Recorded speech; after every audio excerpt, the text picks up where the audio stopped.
We have before us the opportunity to forge for ourselves and for future generations a new world order. New world order. New world order. This is a moment to seize. The kaleidoscope has been shaken. The pieces are in flux. Soon they will settle again.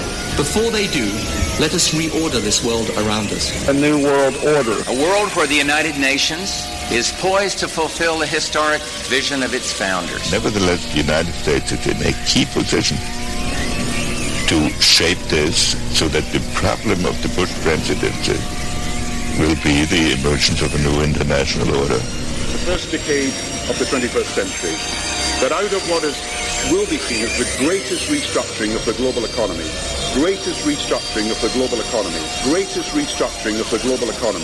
a new world order was created. Documenting the crisis of our republic. The very word secrecy is repugnant in a free and open society. And we are, as a people, inherently and historically opposed to secret societies, to secret oaths, and to secret proceedings. Waging war on the New World Order. The councils of government, we must guard against the acquisition of unwarranted influence, whether sought or unsought, by the military-industrial complex. This is Govern America with Darren Weeks and Vicky Davis.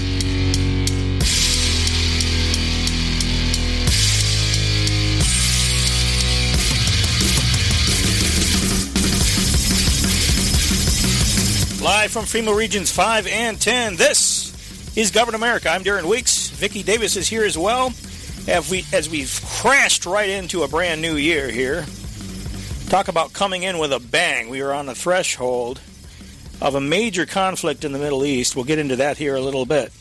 But there's significant dangers developing on the Mideast front.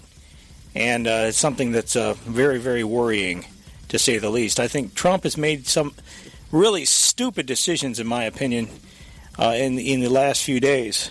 And like I say, we'll get into that here in just a moment. But good morning, Vicky. Good morning, Darren. Yeah, how are you? Hopefully you had a good holiday. Oh, yeah. Yeah.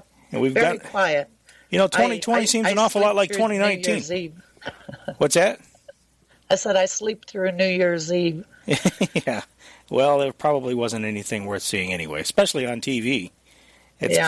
From what I hear, it's become a real wasteland, especially CNN. Rated holiday we have. Yeah, it's pretty pathetic, I got to say. Yeah, I was I got distracted in Iraq. Not that I was in Iraq, but I was studying Iraq. And the situation over in Iraq has become really Iraq, Syria, the thing that's happening with Iran. It's a very, very worrying situation. And I think Trump has made some of the stupidest decisions, in my opinion, than he has during his entire presidency in the last few days. You know. Well, I don't know. I think we ought to take it back to George W. Bush, because he's the one that really put us on this path. Well, that's true. That's true. Taking out all of the. Now, you know, for regardless of whatever reason it was that the British set up these nation states, you know, after World War II, or maybe it was actually after World War I, without paying attention to tribal lines or anything else. They were nation states. They were functioning. And George W. Bush and the neocons said, we're going to take them out and give them freedom, freedom, freedom. You know, and of course what happened then is that you then have the rise of Islam and the battle between the Sunnis and the Shias. Well, the tribal warfare. Well, it's a little, you know, the thing is that a lot of people lumped all the Muslims in together, and the Sunni and Shia, there's battle there, but the biggest problem that we've seen, I think, is this certain sect of Sunni Muslims. It's not even all Sunnis,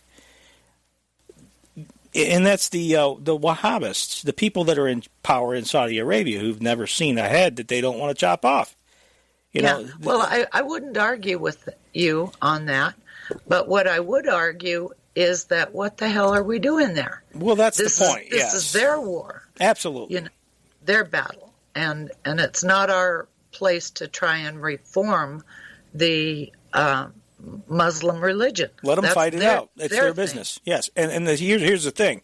I mean, if we weren't involved, who knows? They may work out their differences. I mean, every place the United States has gone, we've screwed it up. Every place we've gone, it's become worse. I think that's true. And I can't think of a single scenario, a single place that we've improved things when we've went in there. I can't think. I'm hard pressed. And here we have another mess that's been, and Trump did not run on continuing the wars. Trump did not run. See, here's the thing. He can blame his predecessors. He can blame Obama. And here's where I might sound like a Democrat. He can blame Obama, but this is Trump's war now. Everything he's done, he owns this, and he has to own it. You know, what's weird is, somebody pointed out recently, he could have very well have sailed into the election in 2020 and won, but now he's gone and done this. And I mean, and there may be a temporary bump in his popularity, maybe, but I don't know, because what I'm hearing from the media, what little media I expose myself to, because, you got to take poison in a small dosage if you're going to take it at all. But what little media I expose myself to, what I'm hearing is not anything that's a cheerleader for Trump. I see the politicians on the left, the people that are going to be running against him, and they're critical of this. Now they're starting to sound almost like classic liberals again, to the extent that they're anti-war, only because Trump seems to be perpetrating a war. So I think his enemies are going to be using this against him. Yeah, I'm not 100% sure that it was Trump. I'm not sure that he wasn't sabotaged. Well, I agree with you. But to me, look, I'm not letting him off the hook here. These are his decisions. He knows the people around him are vipers. Or if he doesn't know that by now, he doesn't deserve to be in that office. He should know that the people around him are trying to sabotage his campaign. My goodness, it's been going on since day one. Well, let me just say this. If he allowed another Benghazi to happen, he would not be reelected, period. Yeah. But so he was kind of like between a rock and a hard spot. The whole thing is all the times that our Navy ship, attacked in Yemen, although I'm not sure that wasn't the Saudis. How many times have we been attacked over in the Middle East and done nothing? Why are we? You said it, Vicky. You said it. If we're not in the Middle East, we won't be attacked. That's the whole point. Why are we there? He ran on oil, of course. Well, but we don't need the oil. We don't need the oil. You know what they need? They need to keep forcing everybody else to use the dollar for their oil. That's true. That's what they need. China is making a move to become the world's reserve currency. They are challenging the international financial system. And that's why China is increasingly probably the reason why they're pointing out what we've been pointing out about China for years. Suddenly they've discovered China. But here's the thing. Folks, if you haven't been paying attention to what's been going on in the Middle East, maybe I should explain what we're talking about here. Just a real quick timeline of events here. On Friday, December 27th, because this has been brewing for just, about the last week or so, week and a half, a rocket attack struck a joint U.S.-Iraqi military base. They call that the K-1 base in Kirkuk. That's in northern Iraq, which resulted in the death of a U.S. defense contractor and Iraqi army officers. There were other defense contractors and officers, I guess, who were also injured. U.S. officials claim that they had intel that the rocket attack was the work of Iranian militia. Now, they offered no real evidence that it was, nothing I've seen, nothing I've heard, no evidence that it was really Iranian militia. And can we trust any intel? That's the question.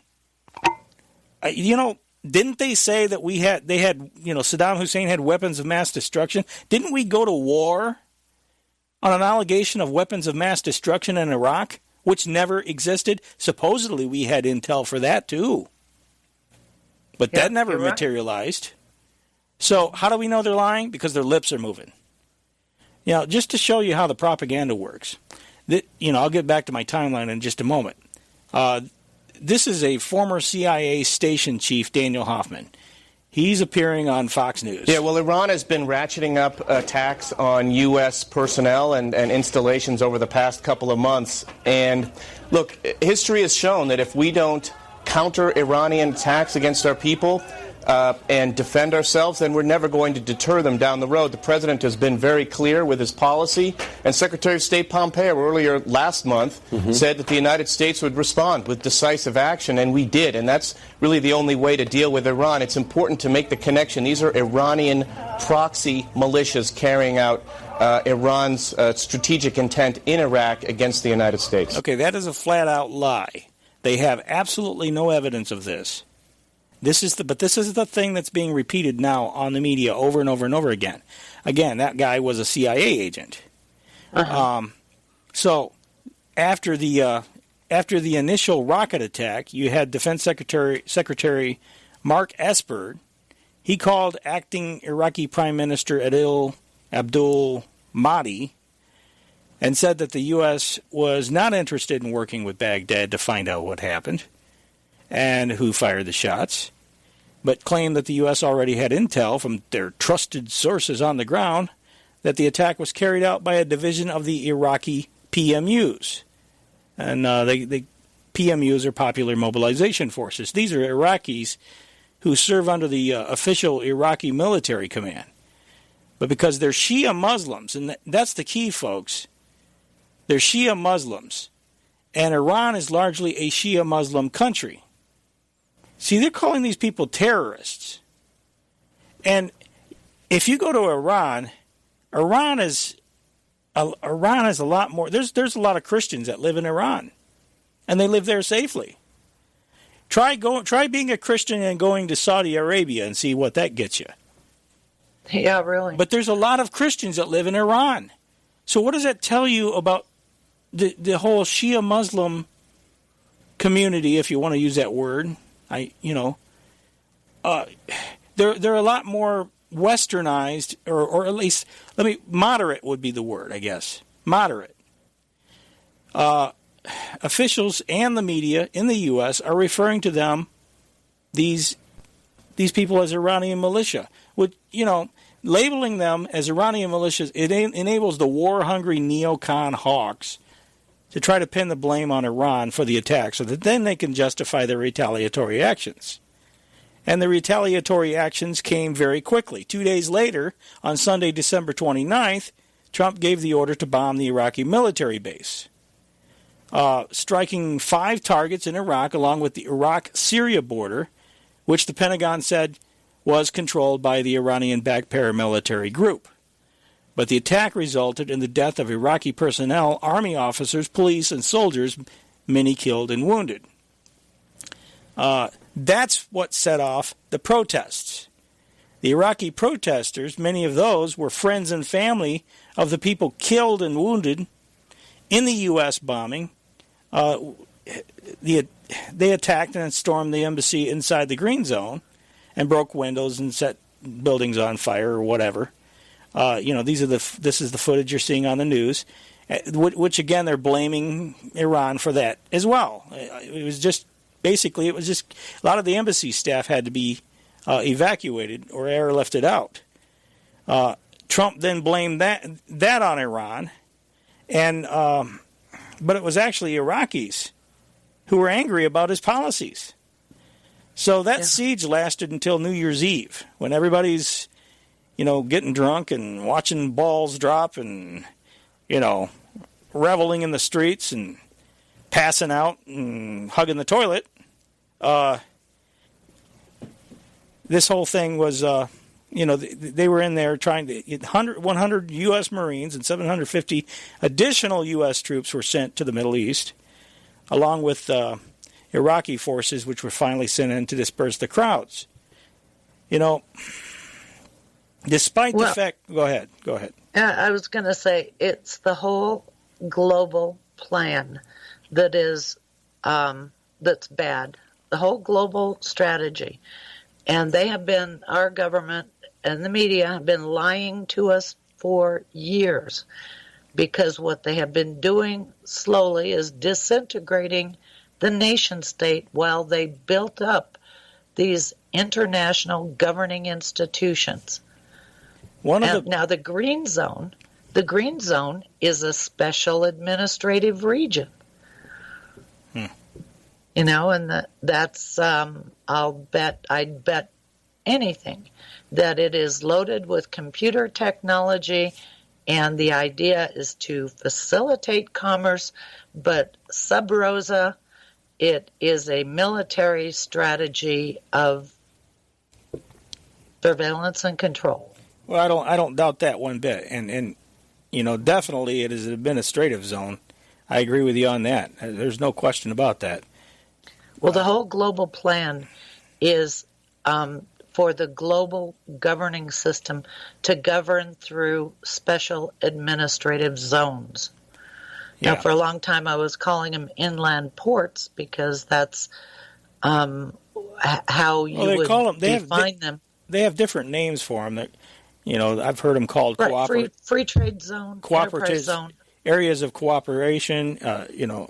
Zones of cooperation. Things like that. It doesn't matter what you call it. International. It is a special administrative zone. And they're considered international property.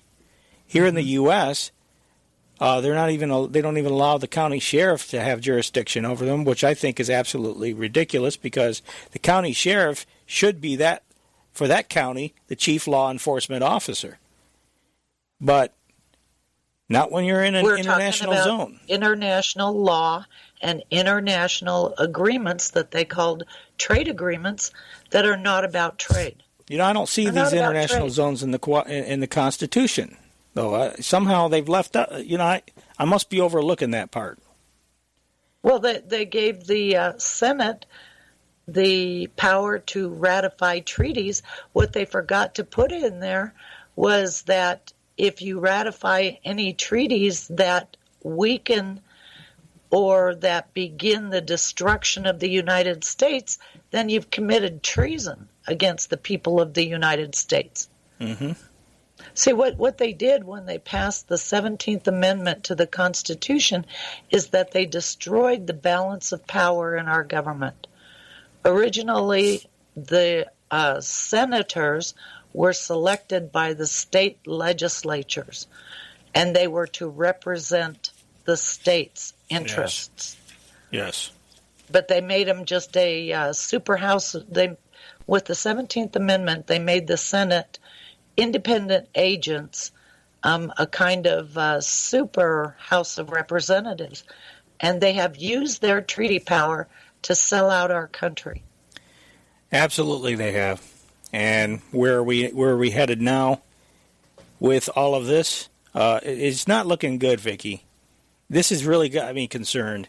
As we've entered 2020, it's almost like they've decided, they being the people in charge. I wouldn't even put Trump in that category.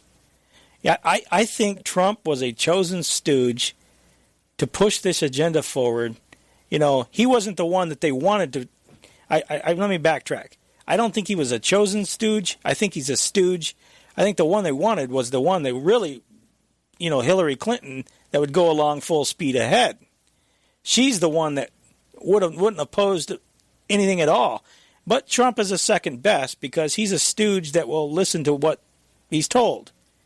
And that's exactly what he's doing. I'm not sure he's got a choice, Well, you know what? I would rather have him walk out of the Oval Office and resign than to go along with a plan that will destroy our country and the world. That would put Mike Pence in charge. That would well, be you know what? So be it. At least he would have his integrity intact. I think our country is more important than his integrity. Well, if he doesn't have a choice, the bottom line is, I think he does have a choice. Everyone has a choice. But he's not representing himself. He's representing our country. Yeah, but he's not representing our country when he does stupid stuff like this. Well, but what did he do? I mean, it ended up exposing a lot of stuff. I mean, now it's giving us the opportunity to talk about the special administrative zone. He assassinated the Iranian Quds force leader, and and they killed a lot of our guys too. I mean, there are no angels at the pinnacles I'm not of power. saying they're angels, but there are no angels. This guy was very, very popular in Iran. And do you know why he was popular in Iran?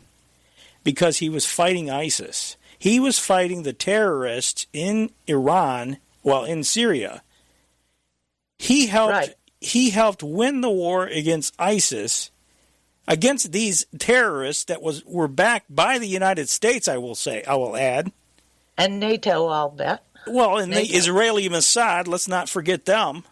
And really, that's what all of this is, really. You take it all back to the Mossad and to Benjamin Netanyahu and to the fact that Jared Kushner is so close to Benjamin Netanyahu that Netanyahu used to sleep in Jared Kushner's bed. That's how cozy this administration is. Well, Jared Kushner and subsequently this administration with the Israelis. So all of this, really, this foreign policy going on is to implement that old document we've talked about before, the Oded-Yanan plan, where they want to balkanize the Middle East. They want to divide Syria. They want to divide all these countries, just like you've been talking about, Vicky. Yes, exactly. But it isn't just Israel. People always blame Israel.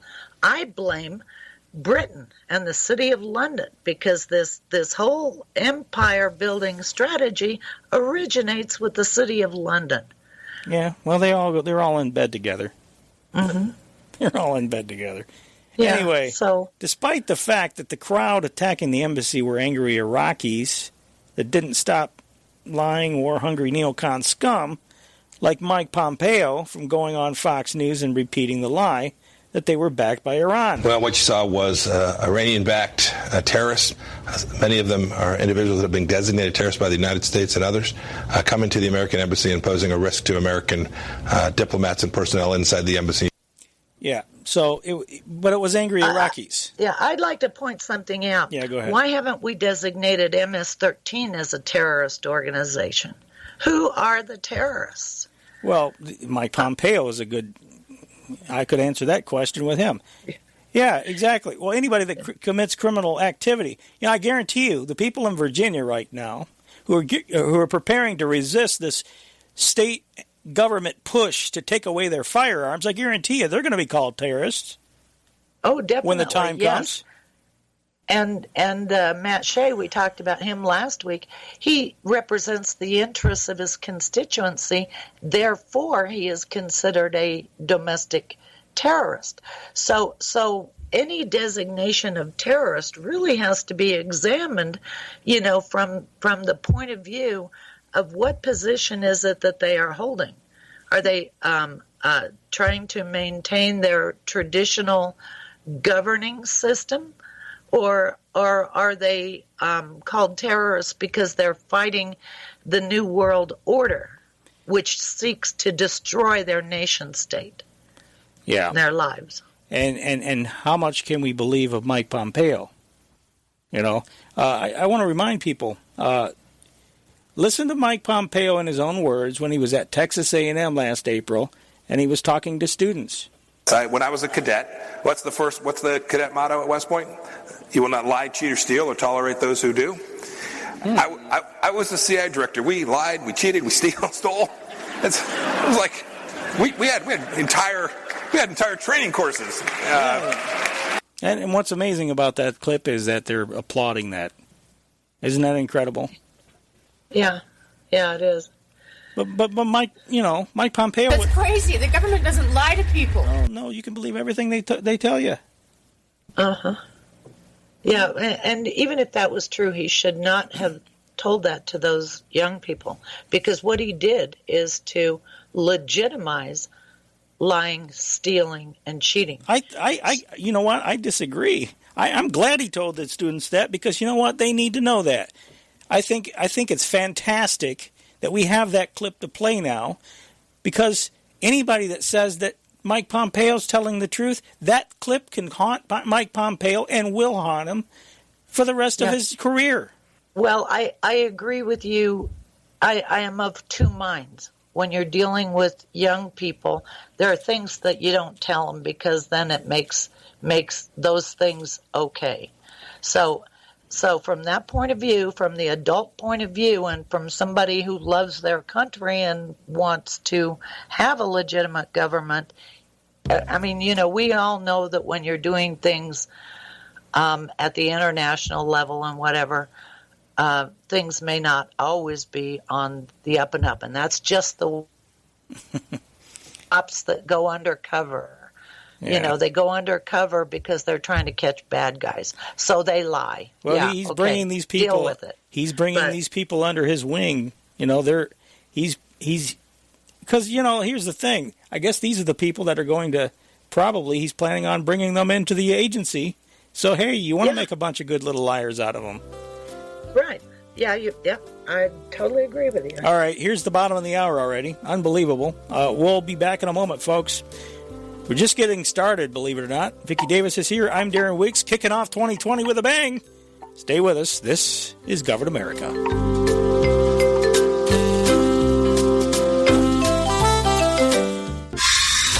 the spooks go to find out what's really going on. This is Govern America. Tonight, can you?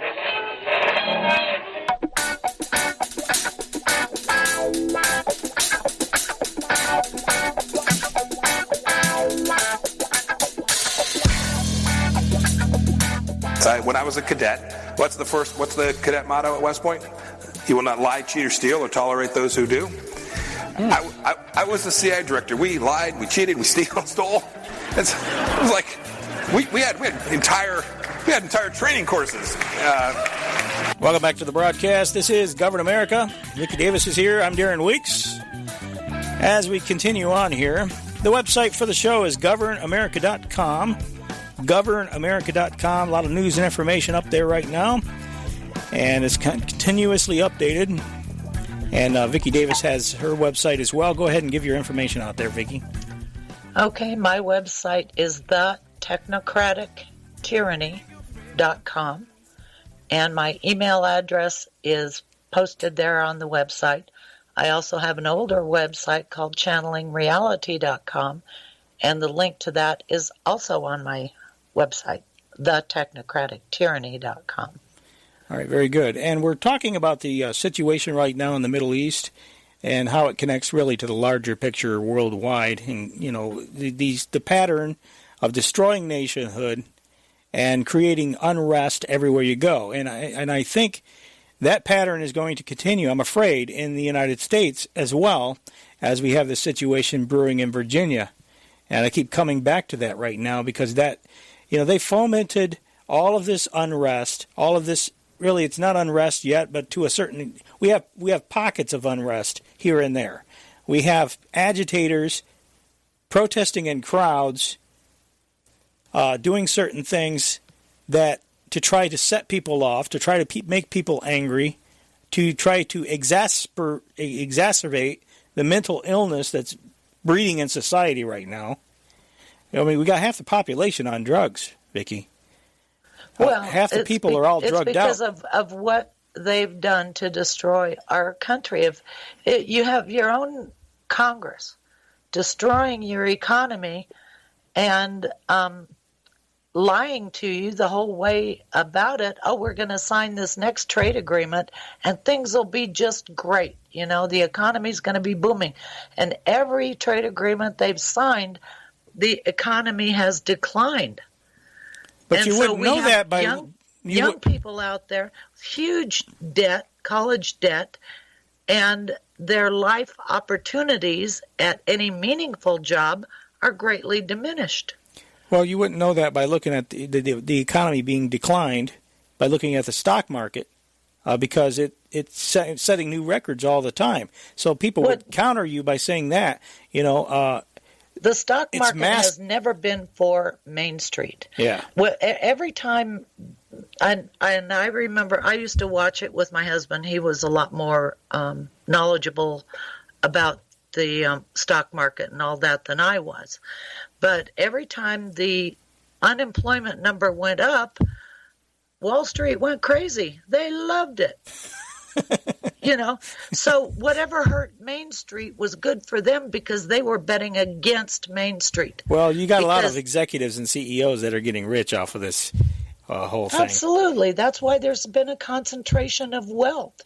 Now, they say that Wall Street is a good thing to have because they allocate capital. Well, they were allocating capital over in Asia and China. That's where they were allocating capital, and every dollar they invested over there was an attack on our economy. A lot of what people are saying about the economy, they're saying the job situation, especially like for so-called minority communities, it is much better now than it was before. They're talking about across the board the job picture. They're painting a very rosy picture of the economy right now. But I think a lot of what's happening, in my opinion, is a masking of how bad things really are. I mean, frankly, we have no way on the ground other than government unemployment numbers and things like that. I mean, if you really are smart, you can look into the Baltic Dry Index and things like that and see just what the indicators really are. But the bottom line is that you have nothing tangible for the average person to be able to see. Back in the Depression, you saw bread lines and things like that. Now people are on SNAP programs. They have these food cards. And so a lot of the stuff is hidden, is my point. You can't see it blatantly. And so we don't really know, other than to, we trusting the Department of Labor to give us the right numbers. I don't know if they do or not. Supposedly they do. I don't believe they do because back in about, I did my own project. I've mentioned this before, I think, where I went to the Social Security Administration website and I found the reports, the annual reports that they produced.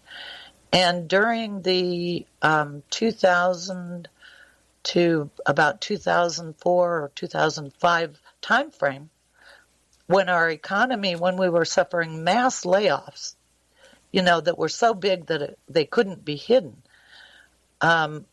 the Social Security reports were showing a steady increase in the amount of Social Security payments. Mm-hmm. Okay, now, the way the Social Security system works is that there is a contribution by the employer and a contribution by the employee, and it's a fixed amount per working person. But there is a top limit on it, so that if you're an executive making $2 million a year, you still pay maybe $5,000 or $6,000 a year into Social Security, and that's all you pay.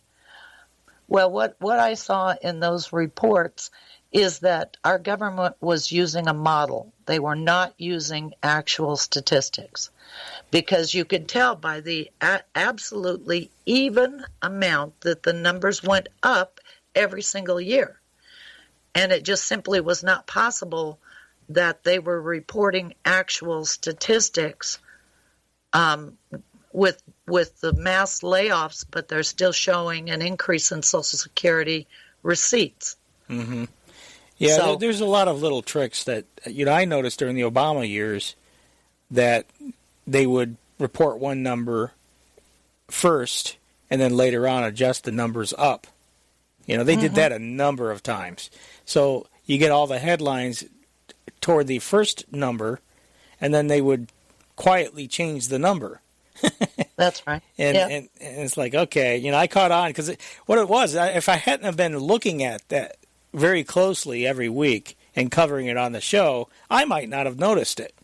But because I was watching it, but how many people watch this stuff very closely? Very few. Well, almost nobody. Wouldn't know what to look at. I happen to know because I was a computer programmer, and I worked on the W2, W4 reporting for a couple of years in a row. So I kind of knew about how the reporting system worked, but most people wouldn't ever even think to look at that.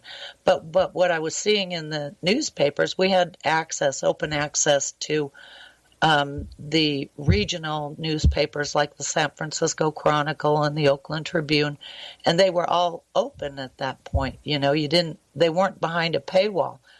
And so, when you have 4,000 people applying for a Walmart job in Phoenix and 8,000 in the Oakland, in the Bay Area, applying for a Walmart job, there's something terribly, terribly wrong with your economy. Yeah, exactly. I want to circle back around to the Middle East real quick and try to finish up with that so we can move on to other things. But, we've established, I think, that Mike Pompeo is a self-admitted liar, cheat, and thief. By his own words. Hey, by his own words. I'm just repeating what he said, right? I mean, you heard it. Anyway, let's go back to the Fox interview. You saw President Trump direct a quick, decisive, prudent response by making sure that we had all the resources necessary to keep our people safe and to secure the compound as well. And as we go into the evening tonight, we're continuing to watch, we're continuing to monitor. As you know, Mike, this is a difficult place, tough terrain, and so we continue to take the situation seriously, and President Trump and our entire team are watching it closely. Any plans to evacuate the embassy in Baghdad, sir? None. Okay, he's lying right there, too, because they did evacuate at least some of the personnel there. So, anyway, in retaliation for the embassy attack, on Wednesday, January 2nd, the U.S. military launched another airstrike against an access road leading to Baghdad International Airport, killed Iranian Quds Force leader General qasem-soleimani, I got to pronounce his name right, qasem-soleimani, and senior PMU commander Abu Mahdi al-muhandis. I guess is how al-muhandis. Trump has called Soleimani a terrorist. As I've said, he actually was instrumental in defeating the U.S. and Mossad-backed ISIS terrorists in Iraq. I'm not trying to paint this guy as a picture. He very well could have very bad things about him. What general doesn't, really? To be honest with you, there's a lot, the people in the trenches are the heroic ones in many cases. The people actually fighting on the ground, and I'm talking about our military now, they do very heroic things. These are the people that actually do the work. But the people with all the decorations that you see on TV, these characters are no good. Right. Well, and the people getting all of the benefit are the very people that are spitting in our soldiers' faces as soon as they take off the uniform and are saying, you Americans aren't worth the powder to, blow you away. Mm-hmm. Yeah. So they're sacrificing their life for the country that has sold them out. And the country is being destroyed by the very objectives that our military is fighting for. Arthur Schlesinger Jr. It's also twisted and demented. Arthur Schlesinger Jr. said, in defense of the world order, U.S. soldiers will have to kill and be killed. We're not going to have a world order without first paying for it in blood, words, and money. That's Arthur Schlesinger Jr. writing in Foreign Affairs, the flagship publication of the spook organization, the Council on Foreign Relations. And that is exactly it. Somebody asking me if I wanted a new world order, which meant open borders and people from third world countries being imported here to take jobs that my fellow Americans should be getting. You mean you want a government of the people, by the people, and for the people? You expect to be consulted on these things? Well, that's kind of what I always grew up thinking that we had. That's what I thought we had. Yeah, that's what a lot of people thought. And unfortunately, that's what a lot of people still think we have. I am really pissed off that we don't have that. Now, they're talking about, how angry people are, and people are angry for a lot of reasons, but that's why I'm angry. I'm angry because they are destroying my country. Yeah, and that's something to be angry about. Anyway, but this guy was a rock star in Iraq because he fought and won against the terrorists. That's where I'm really going at. Iran is now promising harsh retaliation.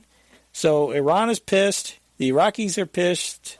It may very well demand we leave. See, this thing could be a game changer, Vicky, because there's so many Iraqis angry.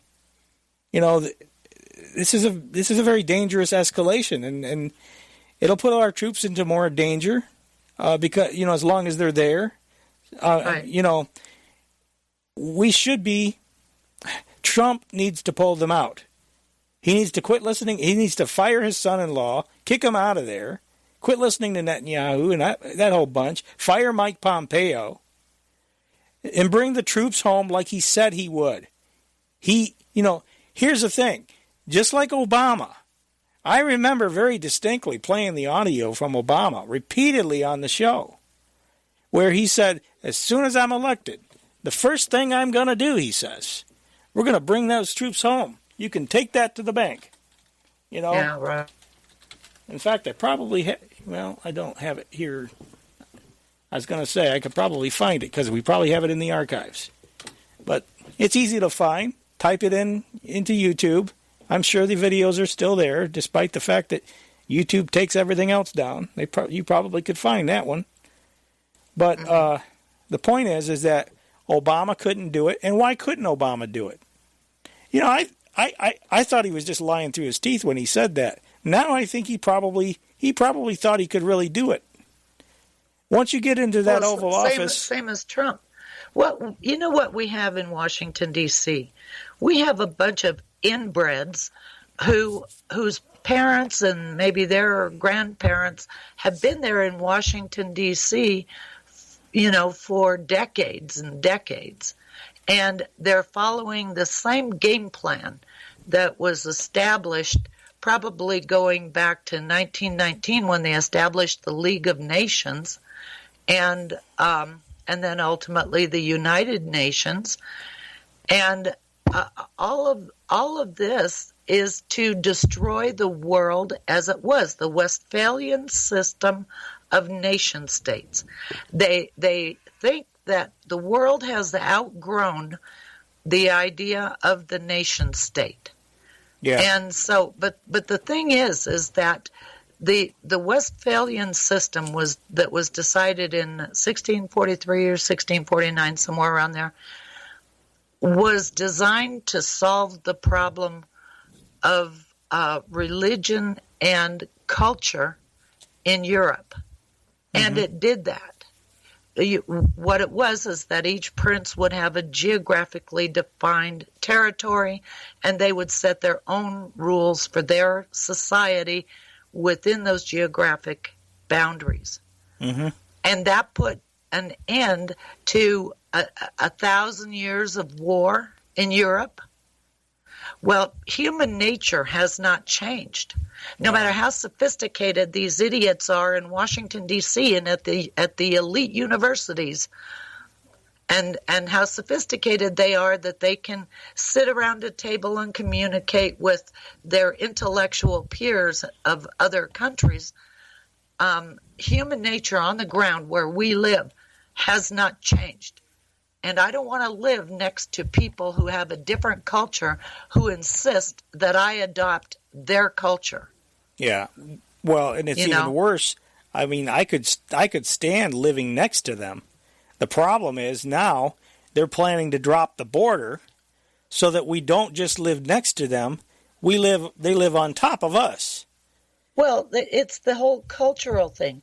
I don't want other people's culture. I want the American culture. And these people will say there is no American culture, but that is absolutely false. Well, the American Absolutely culture false. has to be destroyed, Vicky, because the American culture is built upon the concept of freedom, the concept of independence, the concept of individual liberty. And you can't have individual liberty in a communitarian world. And that's what they're building, a technocratic communitarian control grid where if you're not plugged into the Borg, then you're nobody. You're a persona non grata. The government is supposed to protect individual rights. That's what the purpose of our government was, so that we could all go about our life, doing whatever it is that we do, as long as we don't hurt anybody else or step on anybody else's rights. But the whole definition of, I would say, citizen has been redefined to mean a nonprofit group. The only people that have a voice are the ones that belong to some lobbying group. Yeah. And if you're an individual that, like Cliven Bundy trying to run a ranch, he's an individual.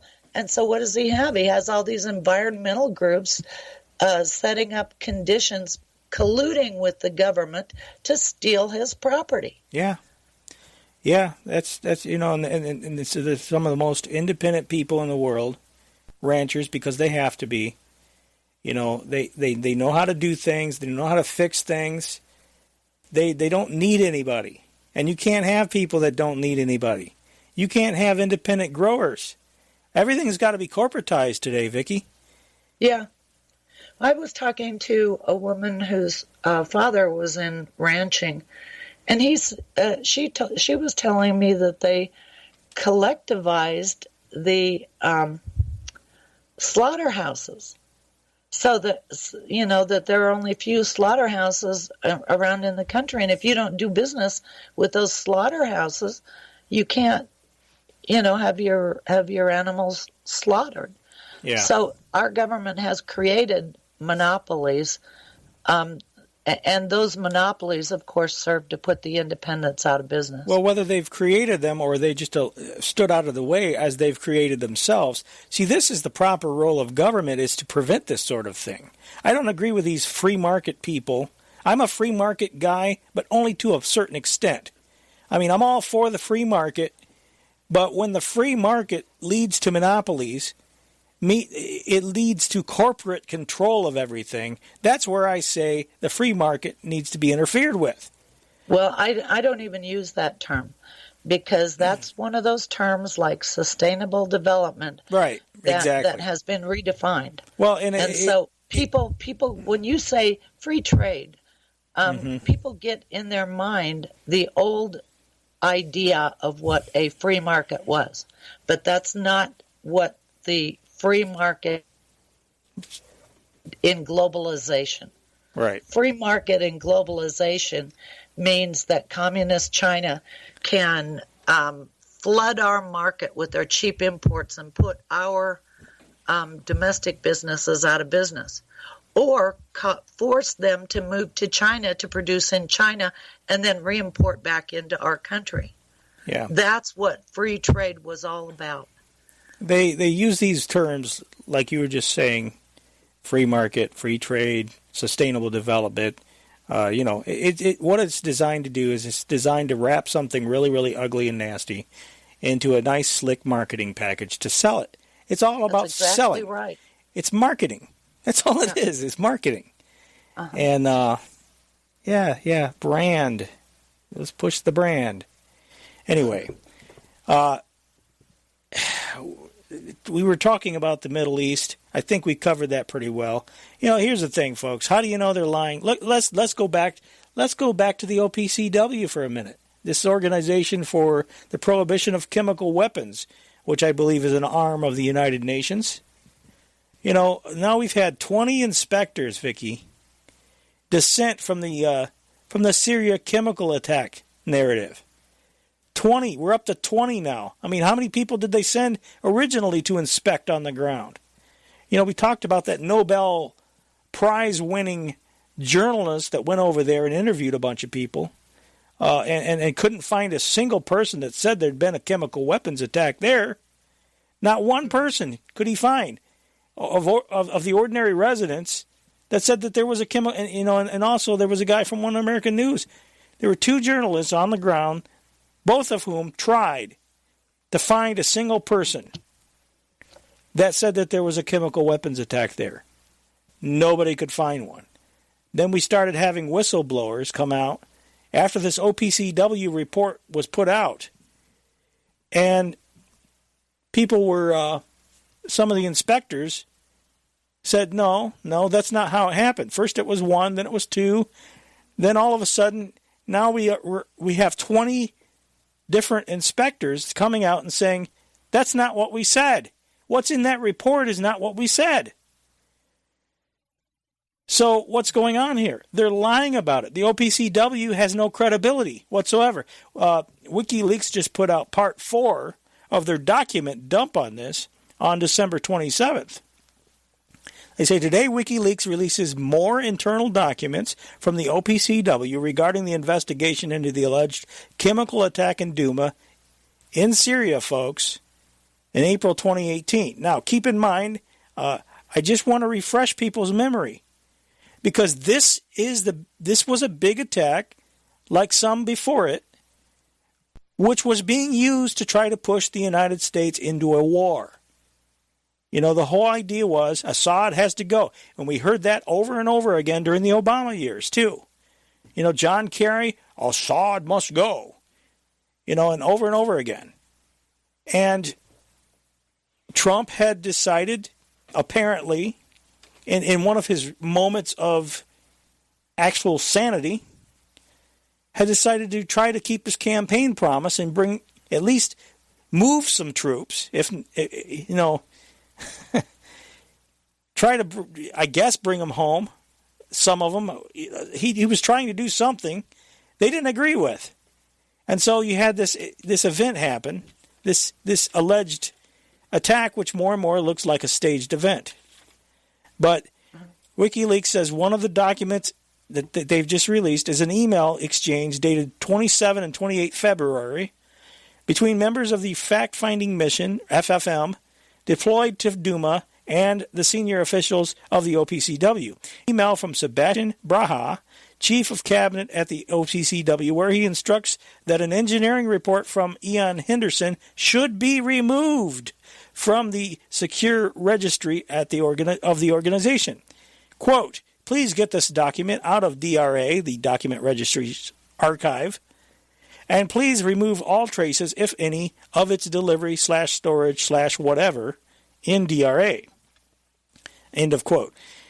The main finding of Henderson, who inspected, now this is the one they're trying to get removed. He was trying to get removed. The main finding of Henderson, who inspected the sites in Douma, and 2 cylinders that we talked about before that were found on the site of the alleged attack, was that they were more likely manually placed there than dropped from a plane or helicopter from considerable heights. His findings were omitted from the official final OPCW report on the Douma incident.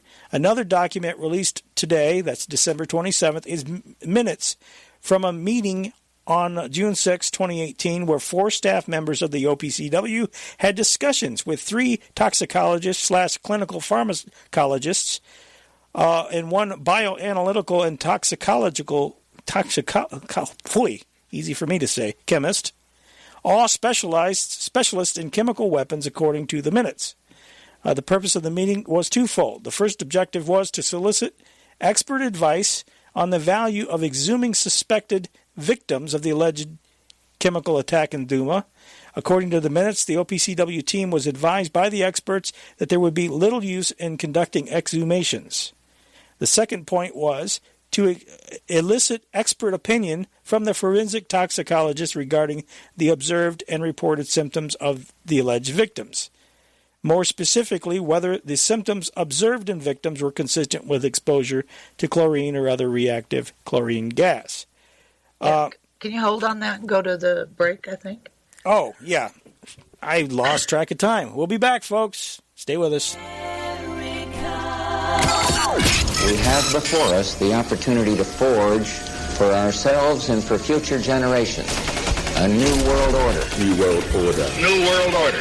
This is a moment to seize. The kaleidoscope has been shaken. The pieces are in flux.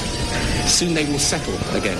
Before they do, let us reorder this world around us. A new world order. A world where the United Nations is poised to fulfill the historic vision of its founders. Nevertheless, the United States is in a key position to shape this so that the problem of the Bush presidency will be the emergence of a new international order. The first decade of the 21st century, that out of what will be seen as the greatest restructuring of the global economy,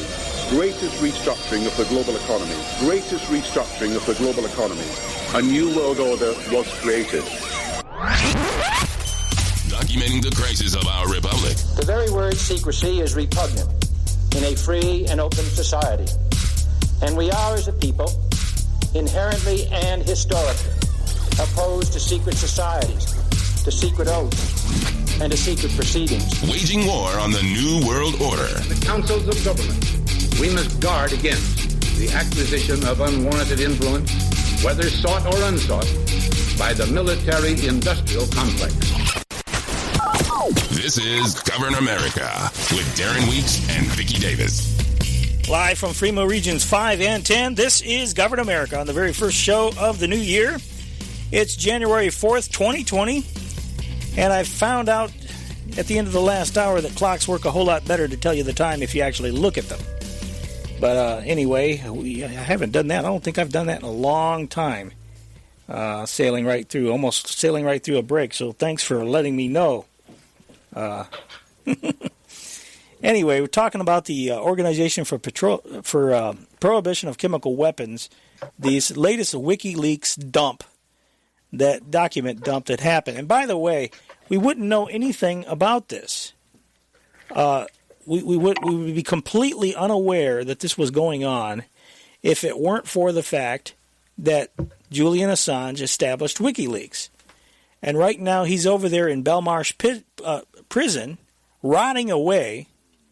One of his friends recently came out and said that Assange, who sounds sedated, he's telling his friends, "I'm slowly dying here." You know, they're trying to extradite him to the United States, but more than likely they're going to just leave him in Belmarsh prison and let him die. And this is what actually happens, folks, to real whistleblowers. This character who is whether it's Eric Charamella or whoever the heck it is, you know, we're not supposed to be able to say the name of this alleged leaker, who's an alleged whistleblower. Yeah, you don't get protected if you're really a whistleblower. Yeah, you get persecuted. You get thrown in the dungeon, the deepest, darkest corner of the dungeon. You get Julian Assanged, and that's exactly why the guy is not a whistleblower. You know, Julian Assange is. He's a real journalist, and this is what happens to journalists. You know, and Chelsea Manning too is another thing. Bradley Manning, Chelsea Manning, whatever. You know, the point is that regardless of the problems, this person did something heroic. You know, releasing information to WikiLeaks, and now Chelsea Manning's got to be tortured. UN Rapporteur, according to 21st Century Wire, U.S. using coercion by torture against Manning. They say on New Year's Eve, the UN's Special Rapporteur on Torture released a letter accusing the U.S. justice system of submitting whistleblower Chelsea Manning to coercive treatment, which equates to torture. I'm not going to read any more of that report. It'll be in the show notes. But the point is, this is the kind of stuff that happens when you're a real whistleblower. Yeah. The only problem there is I don't believe a word the UN says, because the UN is an enemy organization. Yeah. Enemy to the people of the United States, even though the inbreds in Washington, D.C. and New York City use them as tools against us. Well, the UN is also a political organization, and they have to say a certain amount of truthful things in order to convince people that they have any, in order to have any credibility at all. I'm not convinced of that at all. They say whatever it is that they want to say among their membership. But they wrap what they're doing in a veneer of altruism, even if it's not. That's where the whole social justice warriors come from. Right. That's the where UN a lot of them work. That's right. A good majority of them. Go ahead. So, I'm sorry. There are segments of our society that hear that propaganda and say, "Yeah, that's the truth. I'm oppressed. I've been discriminated against. I'm oppressed." So, you can't have something be a universal truth from a political organization. There are no universal truths in terms of people. Yeah. Well, finishing up with this OPCW report, there was a guy by the name of Alexander Mercouris, I guess is how you pronounce it. He's the editor-in-chief of the Darren. He was talking about what he thinks really happened on the false flag attack in Douma. And again, why are we talking about this? Because if they did it before, folks, they'll do it again. And what we see going on right now, there's a lot of lies flying around, you can bet. Anyway, he's talking about the OPCW's fictional fraud report, which we were just reading about. It is because of Wikileaks that we know how absolutely flawed and ultimately corrupt the entire OPCW investigation of Douma was. Amongst all this litany of material and facts that we've now had from the OPCW, and you're absolutely right to say the whole thing is unraveling. One number stood out for me, 20 inspectors.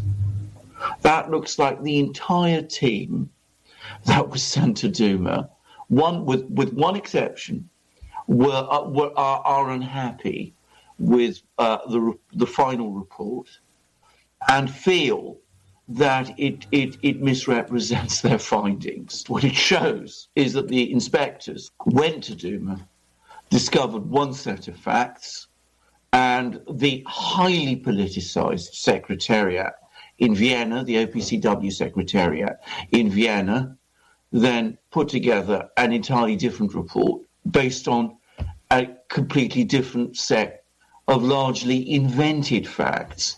I find one of the most disturbing things about these papers, incidentally, is that drilling through what actually happened in Douma, the inspector said that some of the sort of symptoms that were being reported weren't really consistent with chlorine poisoning, but might have been consistent with sarin poisoning. I mean, these isn't actual symptoms that anybody from the team observed, but that were being reported by people who were in Douma, who were, the people like possibly the White Helmets, people like that, who were there. They were, who initially reported this chemical attack. So what it looks to me, and I am now guessing, so I don't want to say that I know this for a fact, but what it looks to me is that somebody tried to stage a false sarin attack in Douma. They didn't have the time because the town fell so quickly to the Syrian army, and the Russians were able to get the inspectors there extremely fast.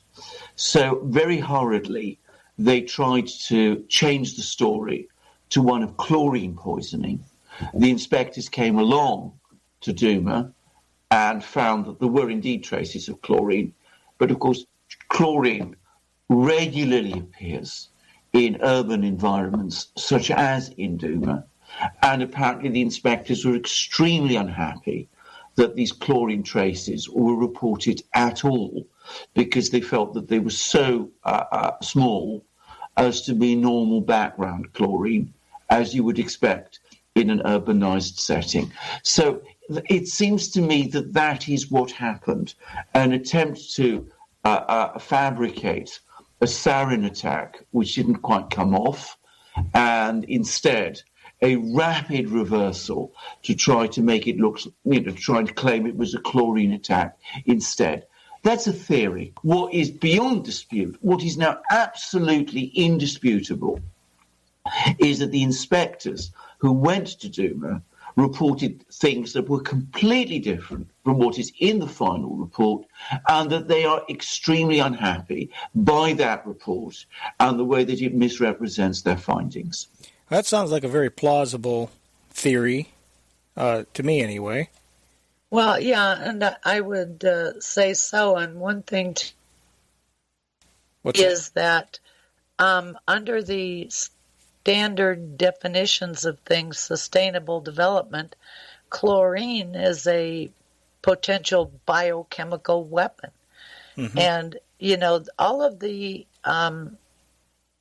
standard chemicals that we use in our society, whether it's, for permanent glue or freon or chlorine as a disinfectant, they have been working on taking away the things that actually work and replacing them with natural biodegradable products that don't really work so well. Yeah, exactly. So that could, have be a factor in that whole thing, which too. is a lot of the reason why hotels now are really struggling with bed bugs. Well, bed bugs and hospitals are struggling with these bacteria that they can't fight, or viruses, and the sustainable development people are trying to roll back the modern world to a point in time when everybody was tribal. Mm-hmm. And so we've got all these forces going on at the same time, and I don't actually have any confidence that people in our government have a big picture view of what's going on, and I'm absolutely certain that the media doesn't. There may be one or two people who are the thought leaders that understand globalization and the whole agenda, and they are the ones that write the stories that then get replicated all around the country in local newspapers. But I really don't have much confidence in the intellectual capacity that is in power in our nation's capital and in the financial capitals. Wall Street will just exploit whatever it is the Congress does. They will just exploit it. Yeah, I agree. Well, we have a caller on the line. I'll tell you what, let's go ahead and take the call. By the way, one thing before I get to the call real quick. It's interesting to me. In fact, I had forgotten the OPCW was actually involved in that Skripal poisoning too. And once again, the story kept changing. We've been down the road before many times, how they kept changing the story. That thing was as fishy as it could be, and then all of a sudden, boom, it's gone. Just gone. Yep. All over. And just like the Skripals, it's gone. And it's gone. Completely gone. So, and just like this, where are the Skripals now?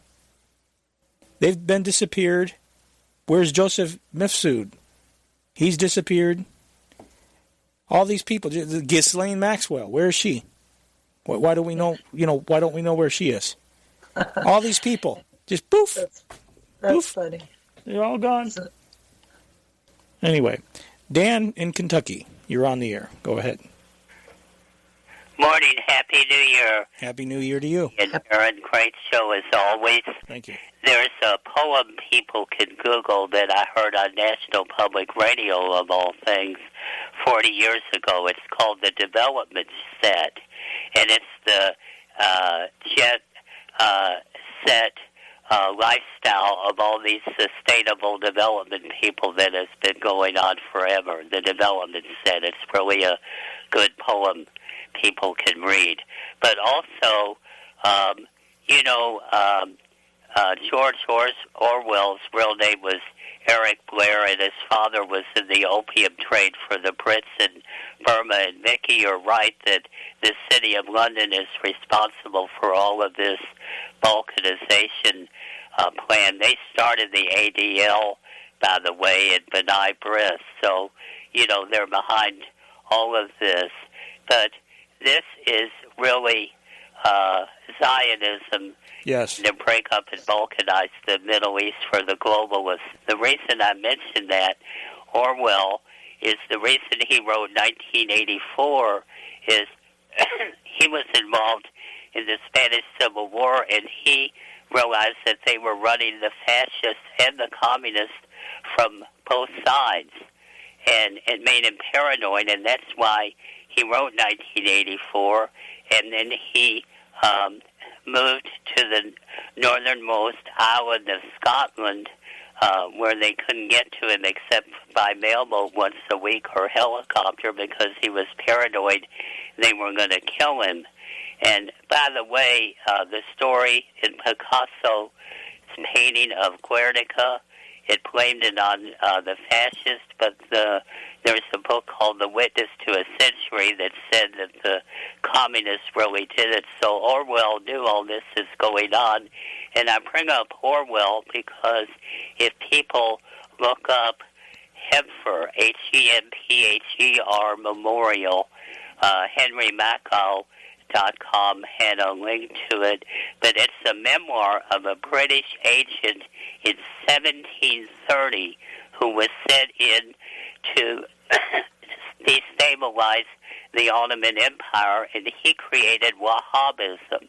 He got some dumb Iraqis, Jews, and Arabs, and he convinced them that they were the Messiah and they should start a new religion, and that's how Wahhabism got started. And that turns around Lawrence of Arabia, who was really homosexual and a traitor and extremely immoral, and he set up the Arabs for failure. No wonder he killed himself in a motorcycle accident, and he was promoted by Lowell Thomas, who was also a hack. All these people in the media that get famous are compromised. Walter Cronkite was one of the heads of the Federalist Society and all of that. But back to this Iranian thing, they want to balkanize the Middle East, and that's their aim. And because people eventually learn, shame on, fool me twice, shame on me. The reason they don't learn that is because the media is hyping either your team, the red team, or the blue team, and I think they're using Trump to bring in the New World Order because that can destroy conservative or perceived conservative values, and then people will go communist faster. Yeah, well, whether or not it's a plan ahead of time or not, it seems to be working out that way. They're certainly using him as a tool. So whether he wasn't the choice that they wanted to get in there, the point is that they're certainly taking advantage of what they have. What they are is masters of marketing, and Trump is a master marketer, and he promised to get us out of NAFTA.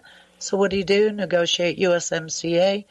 So technically, he got us out of NAFTA. China supposedly is the enemy, but what's he doing? He's signing a trade deal with China. Just about everything that he said he would do, he's gone back on it.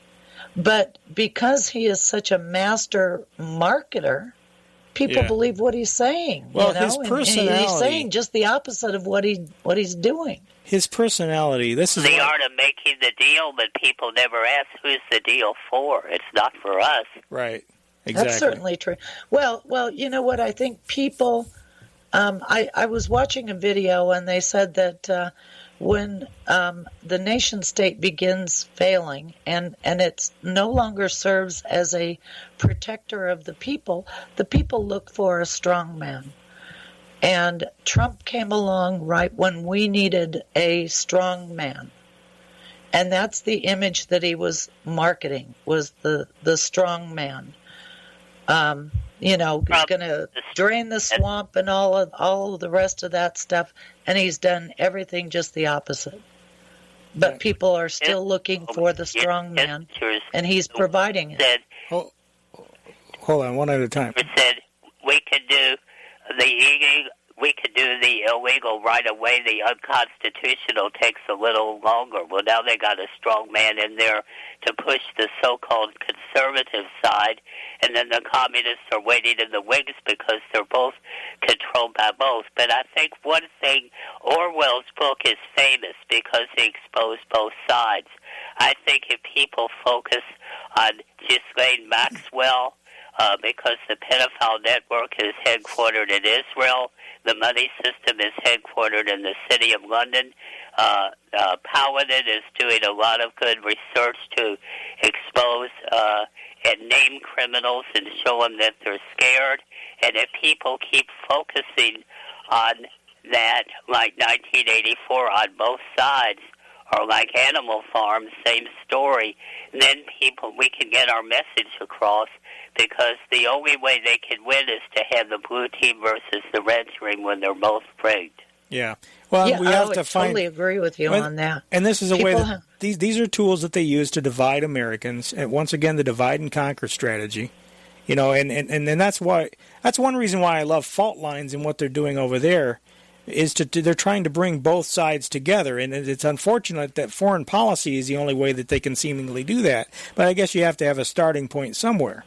The point is that if we can all agree that we don't want war, for instance, if we can all come together and agree that we want a sane foreign policy, and we don't want to invade and conquer the rest of the world and create division and create strife and dangerous situations everywhere we go, that's certainly something that should be able to galvanize the people. But you're right. If they, and the other side if they ever, hold on, Dan. Let me just say this. Hold on, just a minute. Let me say this. This is why we have Fox News on one side of the dialectic, and MSNBC, CNN, and others on the other side of the dialectic, is because they want to make sure that both sides never talk. So you got one camp on one side, another camp on the other side, and never the twain shall ever meet. Because if we ever started talking to each other, we might find out we've got a lot more in common than we think we do. And what the other side of that coin is to realize they're making war on us. So we just can't stay like this. We need, like Roger Mundy said, to hold them accountable, because they're our representatives. And unless people do that and realize they're making war, every time you go to a city council meeting, you're dealing with regionalized government, and you're dealing with people that are your enemies. Yeah. You are so right. You are so right about that. Yeah, they're giving us, with all of the foreign policy, they are giving us these three areas here where people are trying to stop it. Well, you can't hire an attorney and all that because that's playing their system. The only way I know things have been stopped is to go around some way, indirectly blackmail the developer or something. That's the only way you can fight the evil, indirectly set somebody up as a fall guy. Mm-hmm. I wouldn't even know how to begin to go about something like that. But you're right about really have us pretty well wrapped up. And the only way out of it that I can see is for people to understand what has been done over time. You've got to you have to know where you've been to know where you're going, where they're going with this whole globalization system. And globalization is the end of our nation state. Yeah, absolutely. That's really all they need to know. But then you can have a good strategy, though, Vicky. Mm-hmm. Yeah. Well, listen, Dan. Rules, you can't break those rules. If you follow them, things work. But you have to follow them. You can't fight evil directly, all of those different 8 rules. And they work. But people need to practice that as a strategy, like a martial art. Yeah. Yeah. Well, listen, I appreciate the call, Dan. Thank you very much for your input. Well, Happy New Year. You all do a great job. Hey, appreciate it. Thank you, God Dan. bless you. Happy New Year to you. Yeah, take care. Yeah. There he is, Dan in Kentucky. And let's continue on here. By the way, folks, the number, I haven't given it out because there's so much to talk about, but you can join the conversation. 610-600-1776. That's 610-600-1776 if you have free long distance. 610-600-1776. Or if you don't have free long distance, you can call our toll-free number, 844-646-8376. That's 8446-GOVERN is the easy way to remember it. As we continue on, one thing that's interesting to me is that we got the situation right now with the ongoing mess. And isn't it interesting now that impeachment isn't being talked about now because we got all the it probably still is being talked about.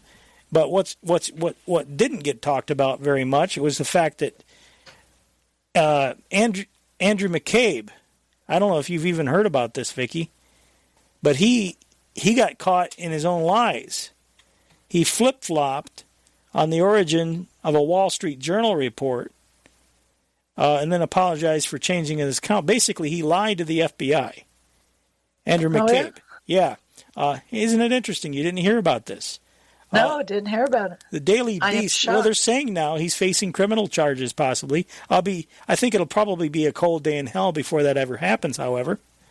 But Daily Beast says former FBI Director Andrew McCabe faced scorching criticism and potential criminal prosecution for changing his story about a conversation he had with a Wall Street Journal reporter. Now newly released interview transcripts show McCabe expressed remorse to internal FBI investigators when they pressed him on the About face. The FBI released the documents in response to a Freedom of Information Act lawsuit by the government watchdog group Citizens for Responsibility and Ethics in Washington, and almost up to the break. But they provide fresh details about the investigation into a leak to the Journal, McCabe's role in it, and the reaction of agents who investigated it. In the final weeks of So he confessed after it was revealed in emails. Yes. In the final weeks of the 2016 presidential campaign, the Journal broke news about an FBI investigation involving then-candidate Hillary Clinton, describing internal discussions among senior FBI officials. The apparent leak drew criticism and scrutiny from the Bureau's internal investigation team, which interviewed McCabe on May 9, 2017, the day President Donald Trump fired James Comey from his post as FBI director. We got to take the break. We'll finish this up on the other side. Stay with us, folks. This is Govern America. Where the spooks go to find out what's really going on. This is Govern America.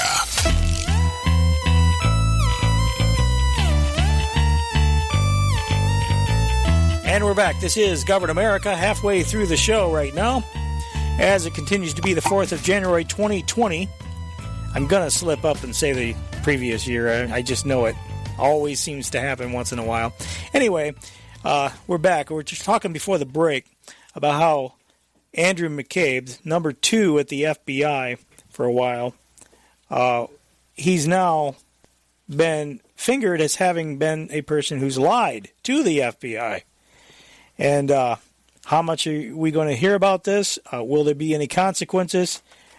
The cynic in me says no, because he's too high up. Well, his own organization. But that's what they're saying now.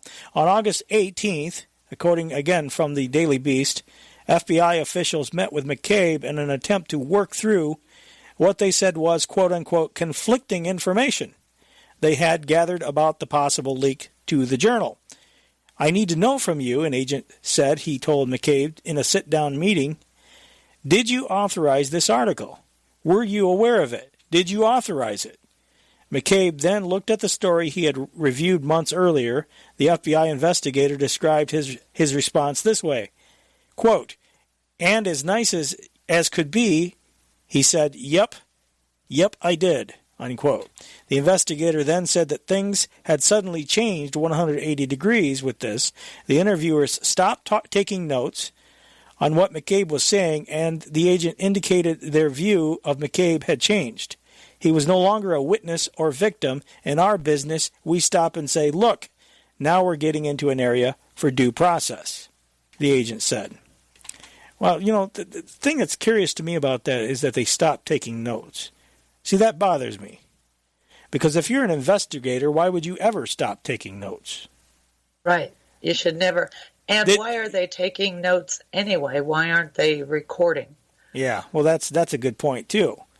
You should have if you and I, you or I, or any one of our listeners, ordinary average people, happen to, even if we didn't commit a crime, but I mean, if they were accused you of a crime, and they brought you in there, are they going to stop taking notes at a certain point when it looks like they record every word you say? See, even this article, that bothers me because right there lets you know that they're fixing it.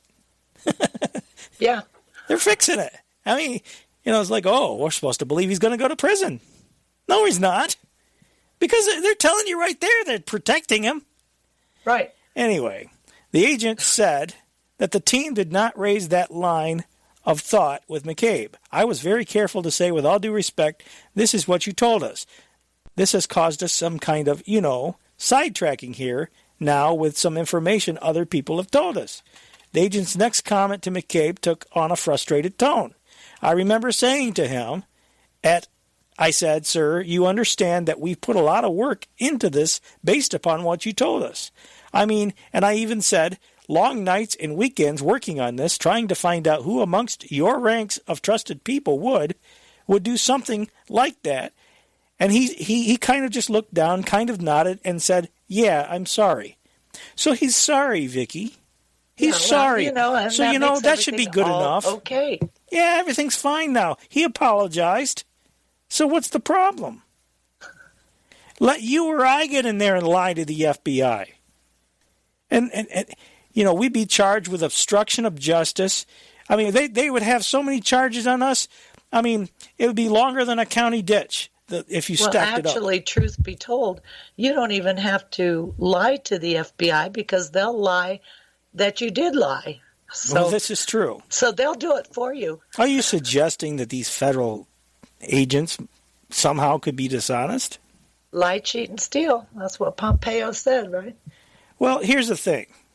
Okay, and I want to say I beat up on the FBI a lot, and I'm sure that there are agents in the FBI. I mean, they do solve crimes. They do investigate, criminal activity across state boundaries, and they help local police solve murders and, deal with certain corruptions and stuff like that. So to a certain extent, there are agents that are in the FBI that are going to work every day trying to do the right thing. I'm sure that that's the case. But only if it's not a politically connected person. Yes. And only if it's not something that's not... the problem is these high-profile events that are, like you said, they're political. Or if it's a Second Amendment person, like the Malheur standoff, or, the Weavers, or Waco, or things like... This is where you see the thuggery come out. They call out the thug team. Yeah. And that's the problem that I have, is the FBI has become really a paramilitary type of group, type of agency. It's like a small army. The BLM has their paramilitary police force. The Forest Service has their paramilitary. And I think it's because they've actually contracted out our government. And so you have contractors hiring contractors, hiring contractors. So I'm not sure how many real government employees we actually have. Yeah, McCabe's lawyer said his story changed because in the initial interview he wasn't prepared for the question. Oh my gosh. Really? Here's the thing, folks. This guy was number 2 at the FBI. This is such bullcrap. This guy is number 2 at the FBI, and he doesn't know his Miranda rights? I mean, are you serious? He doesn't know you have the right to remain silent. I mean, it's just amazing to me, the stupidity, the things that they expect the American people to swallow. I don't see how... Go ahead. And the government officials are so used to being able to just do and say anything. And for the most part, and if there hadn't been a FOIA, that was found during a FOIA request, right? Mm-hmm. Yeah, it would have just gone just under the They would have swept the table. it right under the rug. You bet. And they will anyway. So I can't really say not talking a whole about it. lot positive about the FBI. No. Because that should have made it up the chain, at least up to the top. You would think it would be being talked about by more than just BuzzFeed. But no, we've got to talk about the impeachment. Now we've got a brewing war to talk about. So, is this Trump's wag the dog moment? I don't know, but certainly it gets the attention off of McCabe. But really, there was no attention on McCabe anyway. That's kind of disturbing that the story came from BuzzFeed. Exactly. What's their motivation here?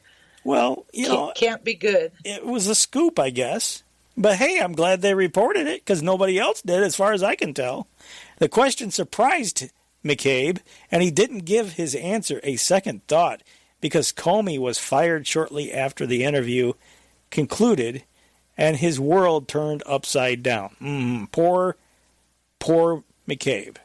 So, but hey, he apologized. Anyway, I'll leave that story there. There's more to it.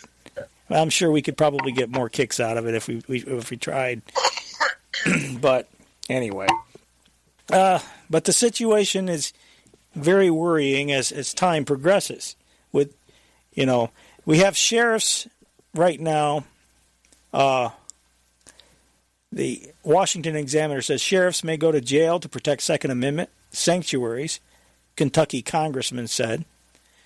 Kentucky Republican Representative Thomas Massey thinks some local law enforcement leaders will be willing to go to jail rather than to comply with state gun control laws they deem unconstitutional. What's interesting, too, is that there's a couple of events that took place right after we went off the air, I think, last weekend, Vicky. There was a stabbing at a church, or at a synagogue, rather. There was a stabbing at a synagogue where a bunch of people were hurt.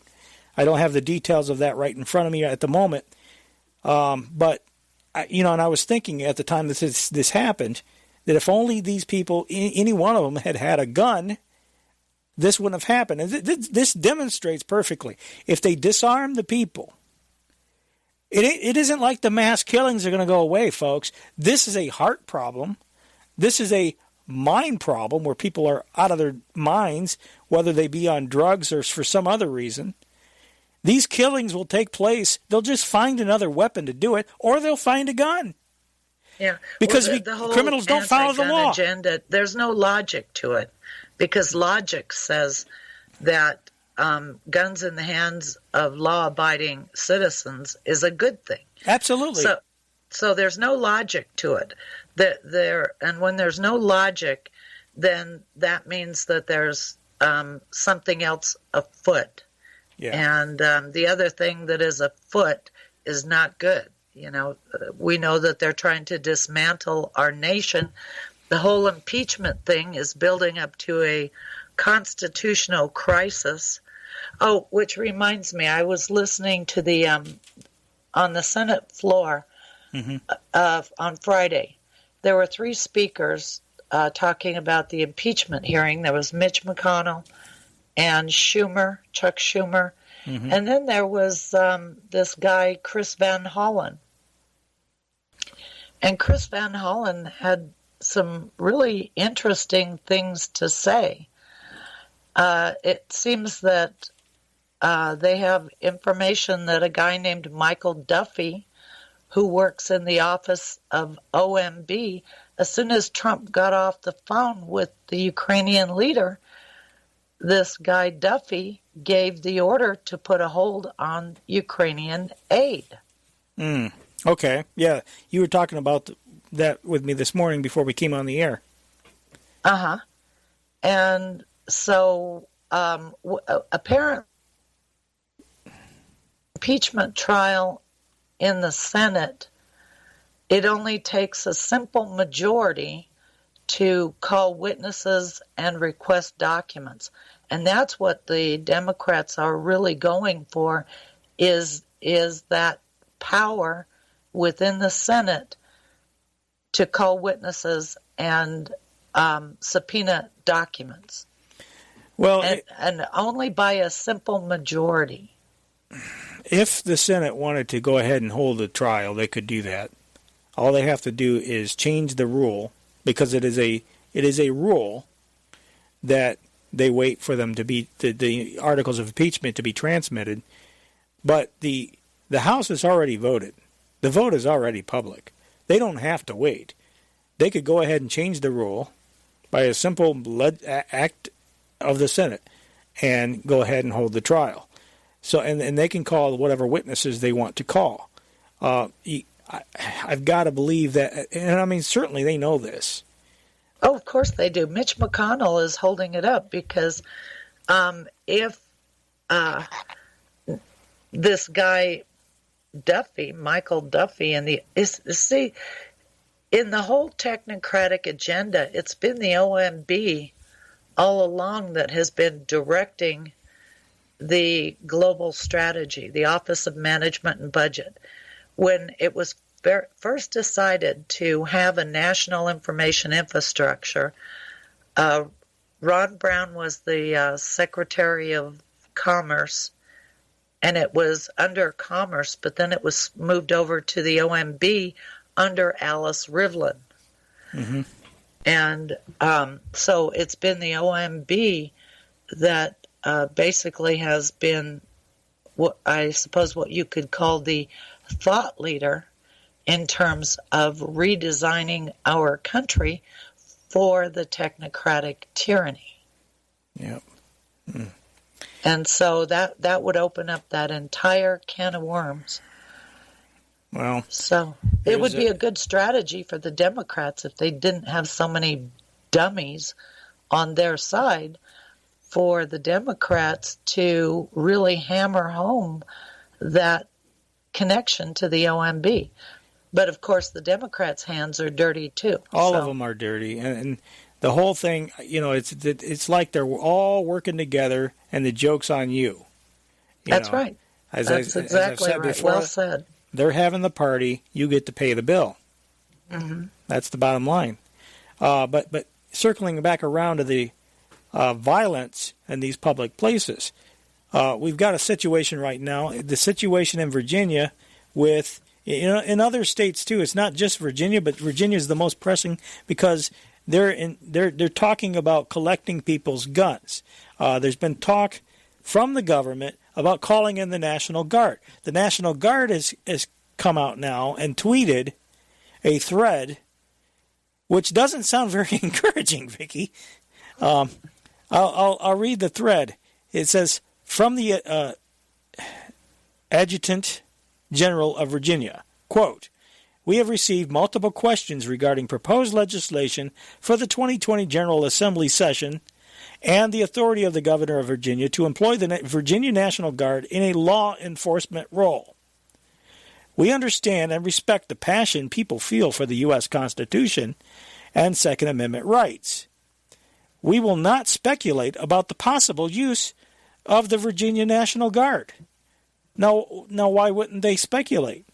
I mean, aren't these people sworn to uphold and defend the Constitution of the United States, of which the Second Amendment is a part, which says that the people's right to keep and bear arms shall not be infringed?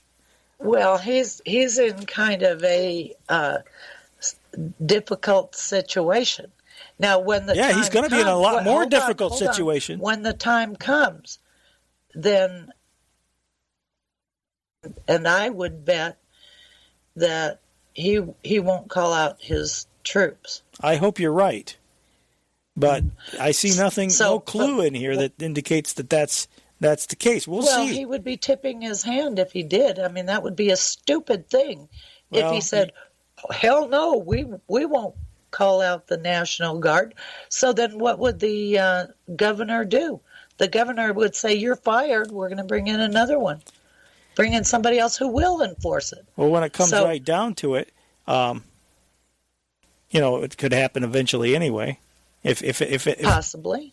So at some point, he's going to be fired anyway, if in fact he follows through with that. Possibly. But you can't, I mean, you can't tip your hand before the time is right. Yeah, and so I see what you're saying. Things. I understand what you're saying. He says, I encourage everyone to be patient while we allow our elected officials to work through the legislative process. I mean, why even bother to tweet anything then? He says, he's letting the people know that he's watching, which I think is a good thing that he did that, actually. We have not received any requests from the governor or anyone on his staff about serving in a law enforcement role related to any proposed legislation. I expect our soldiers, airmen, and members of the Virginia Defense Force to be professional and respectful in their discussions about this subject. As private citizens, our personnel are free to express their opinions to their elected officials, but they should not engage in any political activity while in a uniformed status. We will provide regular updates when appropriate during the General Assembly session. Please utilize your chain of command to direct any questions or concerns to my office, and we will do our best to address them. That was Major General Timothy P. Williams, Adjutant General of the Virginia National Guard. So for whatever that's worth, there it is. Yeah, I wouldn't want to be in his seat, actually. Well, maybe I would. But he is walking a tightrope there. Well, there's a lot of people. All these county sheriffs are going to be walking a tightrope. Uh-huh. Things could very well end up heating up. This is it's going to be very interesting to watch, especially as it goes on in Virginia, and other states could very well follow suit. I mean, there's already been sanctuary cities and counties declared for Second Amendment rights in other places as well. And that's a good thing. I mean, honestly, I don't see any. I think it's great people are standing up. I would be a lot more concerned if they were just taking it all laying down. But it's 2020, people. That's the bottom line. And hey, they got to get this world government thing going, and they can't have it. They can't have a world government if you can shoot back. They can't have their world of peace. They can't have their peace. Hey, listen, the whole United Nations thing, the whole world government thing is based on the concept of peace, right? Well, what's more peaceful than them being able to shoot you, but you not being, their definition of peace is that you can't fire back. Right. Yep, they can just haul you off to the re-education camp, and if you won't be re-educated, then it's just, a bullet. Here, we'll just put a mass grave, and oh, by the way, we'll charge your family for the bullet. Yeah. Because that's what they do in tyrannical governments. Uh-huh. But yeah, we had the stabbing at the synagogue, and people were victims because they didn't have any way of fighting back. And right after that, I think it's something like 48 hours later or something. It was a very, very short, I don't even think it was that long. Very short period of time after that, just hours later, we had this situation in White Settlement, Texas, where... White Settlement. Yeah. You know what? I think that was a false flag. I think that was a staged... I was looking at that, and I was going to start reading it. No, that's a scripted event. I don't know. I don't think so, Vicky, because this does not fit the narrative at all. This is exactly sending the exact wrong message. Exactly the wrong message. They don't want that message out. This thing was stopped in seconds. That guy pulled out that long gun and blew two people away, And there were several people in the church that got, well, here, let me play the report first, and we'll comment on it afterwards. ABC did a surprisingly good piece on this. We begin with those disturbing attacks on religious services. First, the breaking news from Texas, a gunman opening fire inside a church near Fort Worth. The West Freeway Church of Christ live streaming the service as the man seen there at the top stood up from his seat, pulled out a long gun, and fired several times. Other church members right there shooting back. One victim was killed, another in critical condition. The gunman did not survive. And tonight, the hunt for a motive to a violent attack where worshipers should feel most safe. ABC's Marcus Moore leads us off. Tonight, these shocking images out of Texas.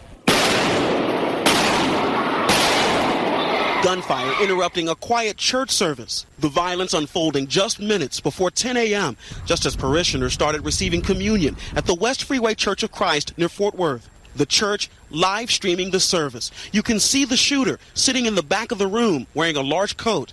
Watch as he pulls out a gun and aims it at a man nearby. Another man appears to reach for his weapon, but the gunman fires first, shooting him and a second man. We're going to need help with patient care. The gunshots sparking panic in the pews. Worshippers seen ducking for cover.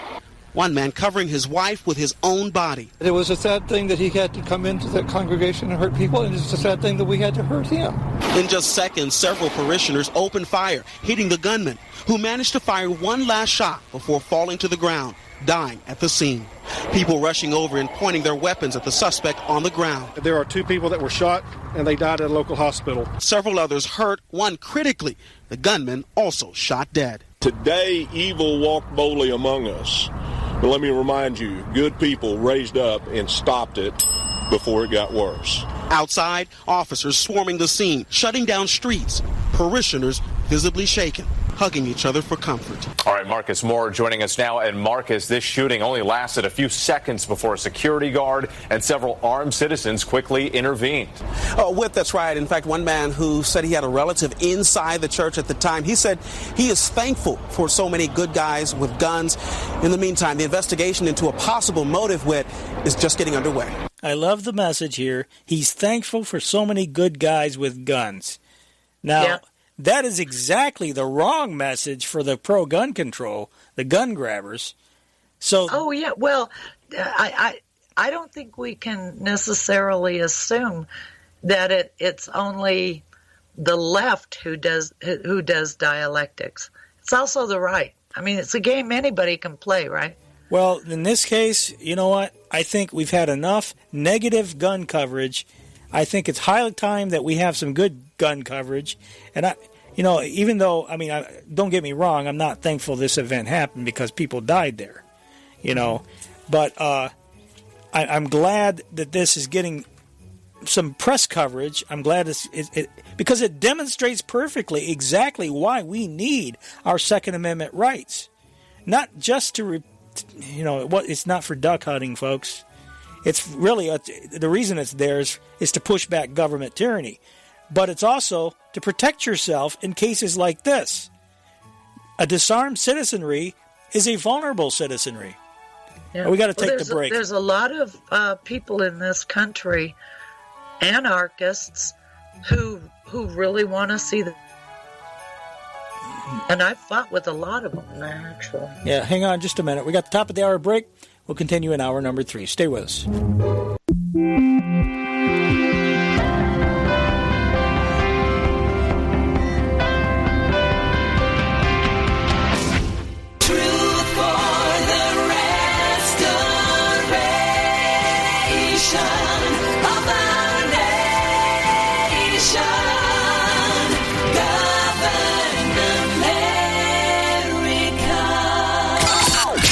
Have before us the opportunity to forge for ourselves and for future generations a new world order. New world order. New world order. This is a moment to seize. The kaleidoscope has been shaken. The pieces are in flux. Soon they will settle again. Before they do, let us reorder this world around us. A new world order. A world where the United Nations is poised to fulfill the historic vision of its founders. Nevertheless, the United States is in a key position to shape this so that the problem of the Bush presidency will be the emergence of a new international order. The first decade of the 21st century, that out of what will be seen as the greatest restructuring of the global economy,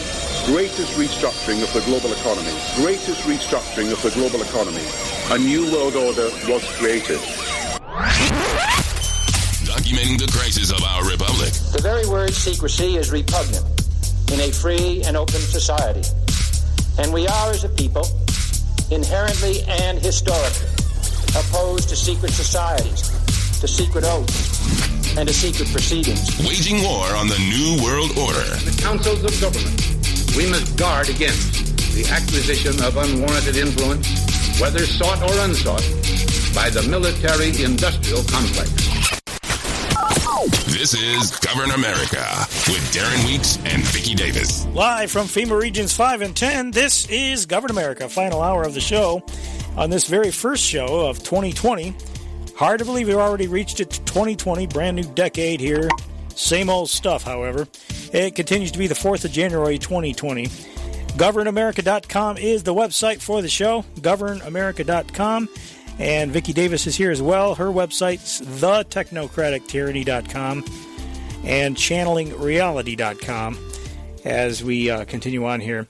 I think I don't know if you had anything else you wanted to say. We do have a caller on the line as well. Okay, let's go to the caller. All right, let's go to Georgia and take the call. And hello, caller, you're on the air. Hey, Darren. Hey, Vicky. Hi.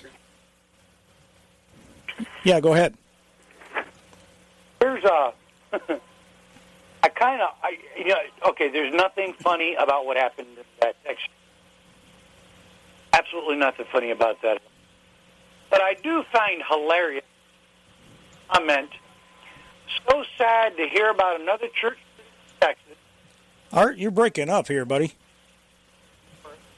Clearly what we're doing in Texas, what we're doing in this country when it comes to guns is not working. Now, I'm sorry, but and I watched that video. Now, I know what a shotgun looks like. I know what a pump shotgun looks like. But this guy pulled out in that church was a pump shotgun. So when you're talking about pump shotguns, you're talking about 1 in the chamber, 5 in the magazine. The magazine's built in. So there's 6 shots. Mm-hmm. Instead of 6 people dying, only 2 people died because this guy from about 50 feet away, straight headshot, boom, done. Mm-hmm. I'm sorry, Mr. O'Rourke, because it was Beto O'Rourke that made that comment. I'm sorry, Mr. O'Rourke, but I think this actually shows us that, contrary to what you think, like what they did in Texas in 2017, passing a law allowing churchgoers to carry their guns, yeah, I think that actually worked. Yeah. And they're saying, people saying in the chat room that it's not real. I don't agree. Look, not everything that's in the media, not everything that makes it to the public eye is fake. And that's the problem, is we've got now a whole group of people. We used to have the problem, back when I started in radio, we had the problem where people didn't believe, they believed everything that was in the media. Now we're starting to get the opposite problem where people don't believe anything. Look at the message that's being portrayed. Why would they want to fake something that's going to bring the wrong narrative to the public? They want the guns. They want to take away the guns. And the anti-gun people don't want to let them take the guns. That's what I mean. These scenarios, these scripted scenarios, can go both ways. Now, what made me think immediately that it was a planned event is that it was called White Settlement. Well, that's the name of the town, though.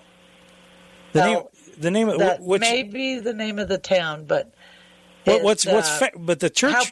How perfect is that White Settlement? Well, I thought about White Settlement.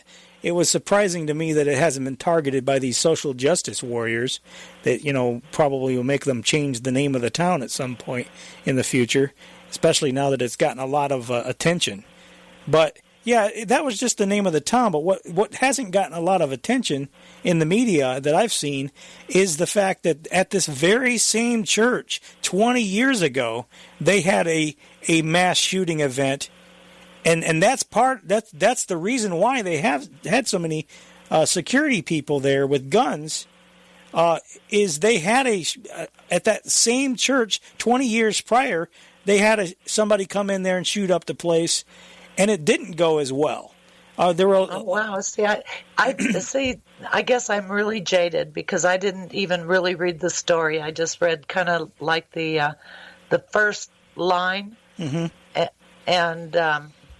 I just that sounds terrible, doesn't it? That I just. Well, I don't trust the media. It's easy to be cynical. Listen, it's easy to be cynical today. Believe me, I'm very cynical myself. But anyway, Art, did you have anything else? Yeah, I'm with you, Darren. It's it's just so sad that people have got to the point now that anything that happens, false flag, staged event, and they don't realize there are the ones that are actually real, and this one was real. Yeah. I very real. I believe it was. Hey, thanks for the call. I appreciate it. I got another call on the line here. I'll take your word for it because I didn't, as I said, I didn't get past the headline and the,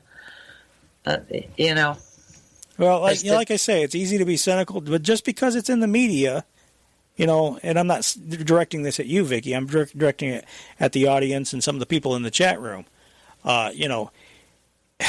Just because it's in the media doesn't necessarily mean it's false. Things just happen. This one was such a high-profile event. Probably it would be hard for them to ignore. I was glad to see that ABC put that, the reporter there said that he was talking to people, and they said they were glad to see so many good guys with guns. But that it would have been better had they mentioned, because it was me reading, I read about it quite a bit before I came across that information that they had had a shooting at that very same church 20 years prior, and it didn't. In fact, I think they said something about it was going on almost like the 20-year anniversary or something like that, and they just happened to have some other guy walk in, and but they stopped it right then, and that is exactly that is exactly what's needed. Because you're not going to stop people from going crazy. You're not going to stop people from doing things that are violent against people. The only thing that's going to stop it is having a lot of people around, a lot of good people around to counterbalance the evil when the evil decides to rear its ugly head. All right, let's go to New York and take another call. Hello, caller. You're on the air. Hello. Yes, you're on the air. Okay, hi. This is Paul in New York. How you guys doing? I'm doing well, thank you. Thanks. I don't want to, throw you off topic or anything. I know that you're talking about this incident that happened in Texas. But, I'm here in New York, and you brought this up earlier on in the show. Mm-hmm. I'm really, I guess, looking for your input here because I have to leave New York City. Like, I can't stay here anymore. And, this whole multiculturalism thing is just unbearable. I mean, I don't know how, I guess that's the whole point. You throw a ton of people into the same neighborhood living on top of each other that don't share any of the same values, that are from different cultures, and it's just a world of division. I mean, the neighborhood that I live in, I feel completely alienated now, and it hasn't always been like that. I mean, the amount of people that have been imported in here from the third world and from, all these different places, I feel like an outsider. And, I'm of European descent. Like, I'm a white guy. And I feel like, in this country and in Western Europe and a lot of places around the world, like, we're becoming second-class citizens. Yeah. And, I don't really have any reason to stay here at all. I mean, I don't have any family to speak of, and I want to move at least out of here. But, you know, when I consider, it seems like they want to bring diversity to every hamlet in America. And they did, yes. When I think to myself, well, I'll just move to, you know, Vermont or New Hampshire or some other place where maybe this isn't going to happen. I feel like, you know, I'm going to go there, and then this whole thing is just going to follow me. So, I mean, I've considered moving out of the country. Like, I mean, I don't care where I have to go. I want to be around people that, you know, are look like me, that share the same. I feel like we should have freedom of association. And I don't care what anybody calls me. Call me racist if you want. I don't give a shit, to be honest. Well, you can't say that on live radio, though. Oh, I'm sorry. I don't care. And so it seems like there are places in the world, like Hungary, Poland, even Russia, even, you know, Putin in Russia, that are completely rejecting this whole multiculturalism, this whole, you know, we're going to allow our country to just be invaded by people from different places in the world. Mm-hmm. And, you know, I would just like to go somewhere where at least I can escape that. Because that, to me, and along with all this degeneracy in our society, like, you know, there's 189 different genders. I mean, I feel like there are leaders. It's called mental illness that are rejecting this. And I mean, I just want to know, like, I mean, what do you guys think? What do you guys think about this guy Viktor Orban in Hungary or Vladimir Putin? It seems like they're not on board with any of this. And if I could at least escape that, you know, I mean, that to me is a really big deal. What you're asking is where to go to escape the New World Order, and I'll be honest with you, there's absolutely no place you can go to escape the New World Order because it's all-encompassing. Well, except that Putin did kick out the NGOs. And actually, I think it was the Russians, the Soviet Union, that started us on this path of destruction. And so I think the problem Russian-Soviet foreign policy all along has been to bury the United States in all of this leftist, multicultural, economic destruction of our country. And only the people, apparently leaders in our country, they were profiting so much on it that they didn't notice that our country was being destroyed. You can't escape to Russia because the problem is there. We have to realize that there, you know, people have tried that before. The way Russia is at the moment might be safe. The problem is in a wartime situation, which is a very real possibility with these neocon scumbags pushing things and stirring the pot with Putin, you know, more and more. There's a very real possibility that in the not-too-distant future we could be in a hot war with Russia. The very first thing that they're going to do over there is look very carefully at all of the Americans, any Americans that might be inside their country, and you may be all supportive of Russia, but they'll look at you with a very careful eye as a potential spy. And in the past, it hasn't gone very well for people who were Americans that went over there and became citizens of Russia. They've been shot, you know. Well, I'm not sure that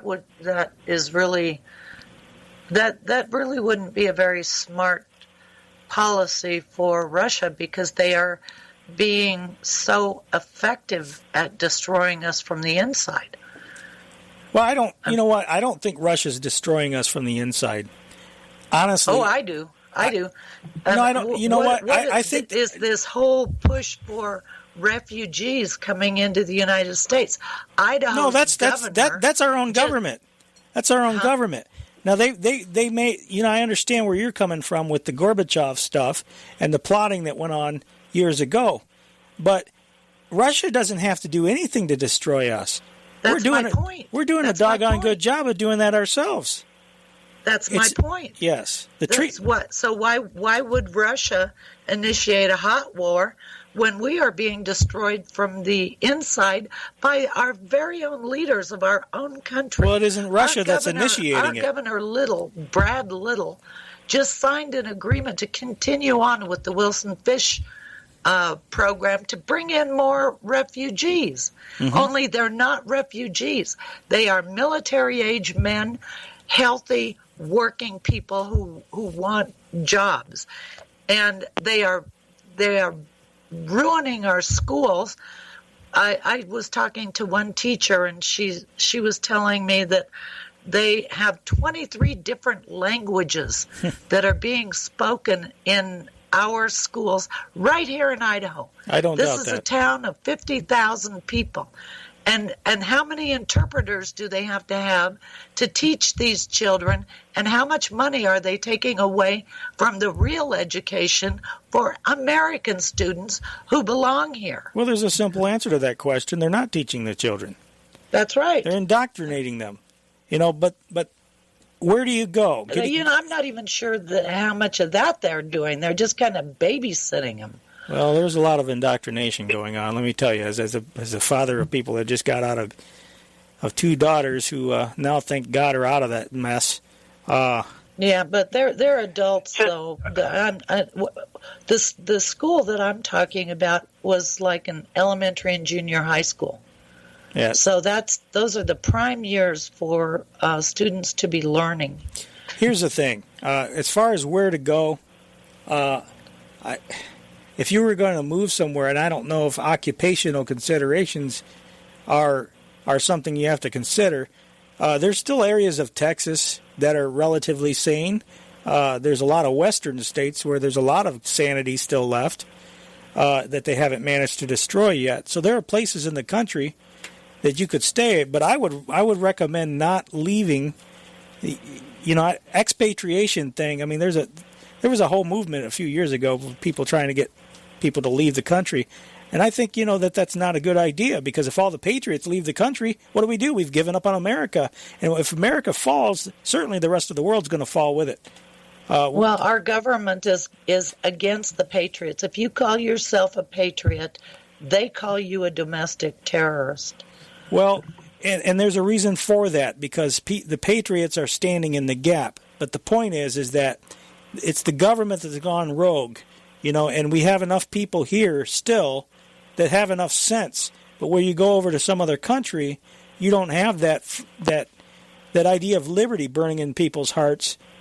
That's a real problem. And the other thing is the consideration that you have to keep in mind is that here there might be a lot of insanity. There might be a lot of questionable things happen, but at least it's the devil you know versus the devil you don't know. You get over into some other country. One thing I would say is wherever you move, if it's in the United States, actually probably anywhere in the world, move as far away from a university as you can get. Because it's the universities that are leading the communist charge against the regular citizens all around the world. I don't know. What about Hungary or Poland? I just this whole identity politics where this you diversify wherever this is taking place. You have multiculturalism, and then it's just this whole effort to pit different people against each other. And I feel like this tribalism, the people that come in here, they buy right into it. And it's unbearable. And if you can't escape the New World Order, okay, fine, we're going to have totalitarian world government everywhere. I mean, can I at least escape this tribalism, where I can be in a homogenous place where, I'm around people like me? Because, if you compare a place like Germany to Poland, Germany is a raging disaster with all of the people that they've imported in there. There's crime all over the place. The subways are just, a disaster, people arguing with each other. But then, if you go to a place like Poland, it's a homogenous place where, you don't have these problems. Well, I mean, that's I would say temporarily it might be a good place, and I know that one of the leaders over there is opposed to multiculturalism, and so that might temporarily be a good place. But the thing is that Hungary and Poland are surrounded by the rest of Europe, and they've always, they're kind of like the buffer zone between Russia. Yeah, it's not something. There's so many variables. You have to consider.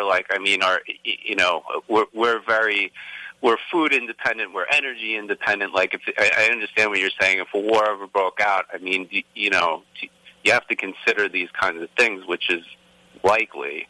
Yeah. I don't know. I was looking into moving to New Hampshire, but then I read in the news that they're importing, refugees and all kinds of people. They need to make it multicultural. They need to make it diverse. And I don't want to go to a place where this is happening. And how many people, are we going to import 500 million people, 1 billion people?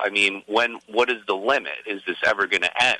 Well, it won't end because they are rebalancing the world population.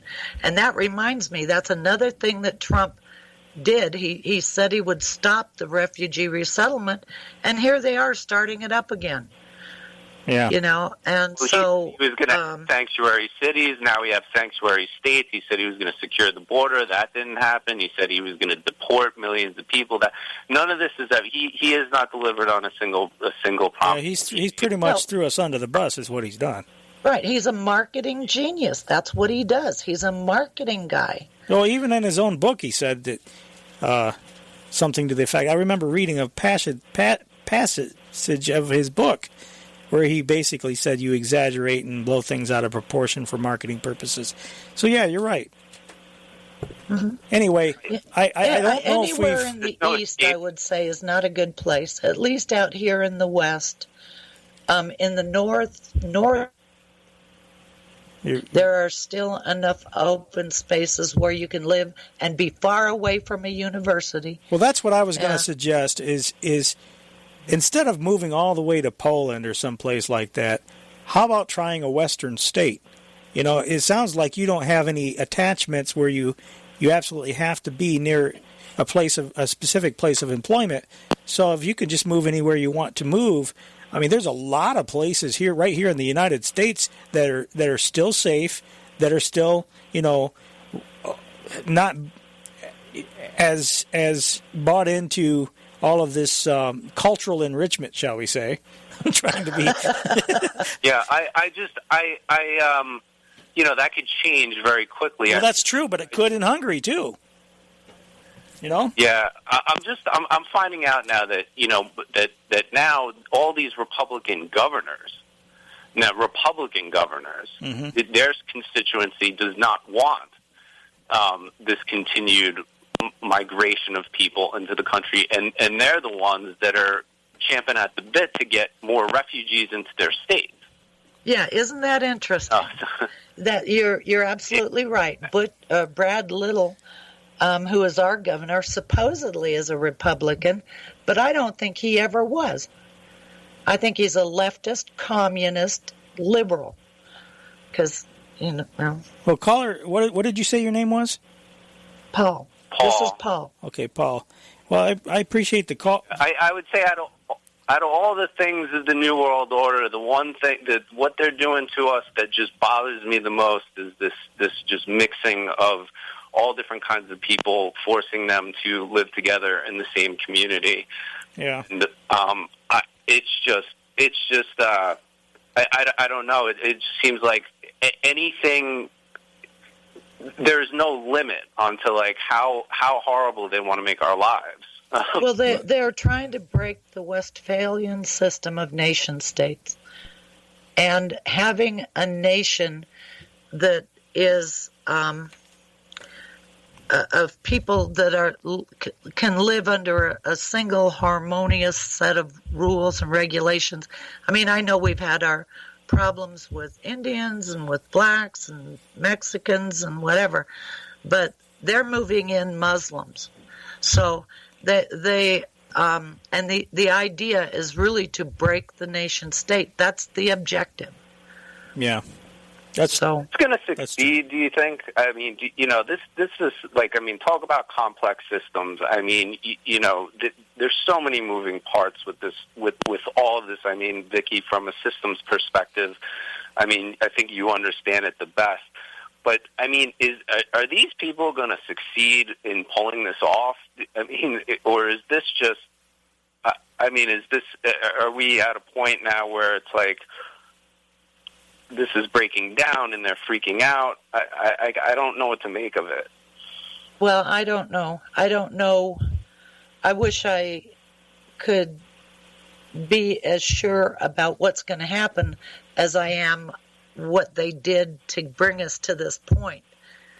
I don't know. It depends on how much people love their country and how much they're willing to stand up and fight for it, actually. And I don't mean that necessarily with physical violence, but just standing Action. up and saying, no, we're not going to go for this, and making it stick. Yeah. Well, listen, Paul, I appreciate the call. I don't know if we answered your question, but we certainly maybe muddied it. You guys did. Yeah, all right. Well, listen, I appreciate the call. Thank you very much. We're at the bottom of the hour, so let's go ahead and take the break. And when we come back, we'll try to hit the ground running in the final half hour. It's amazing how fast the time goes, Vicky. That's for sure. All right, stay with us, folks. Final half hour of the first show of 2020 coming right up.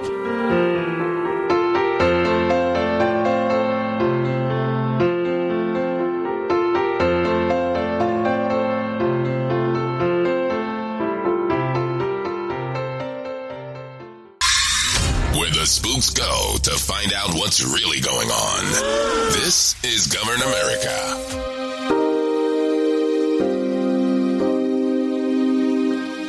All right, we're in the home stretch of the broadcast. As we continue on here, governamerica.com is where you can go to get past broadcasts of the show, as well as various other platforms. We're adding more and more platforms all the time.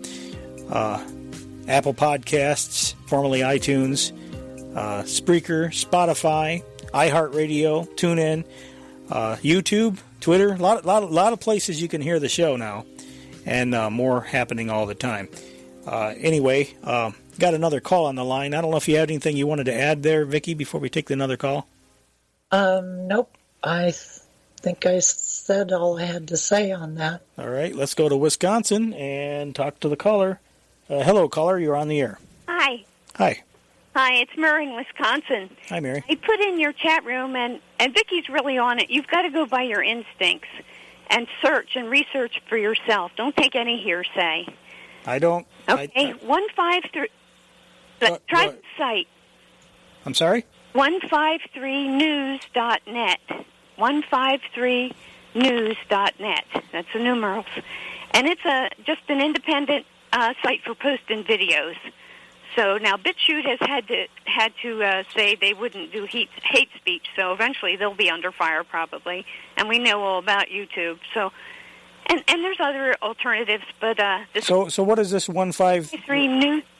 What is it? 153 News. No, I mean what's the site? News.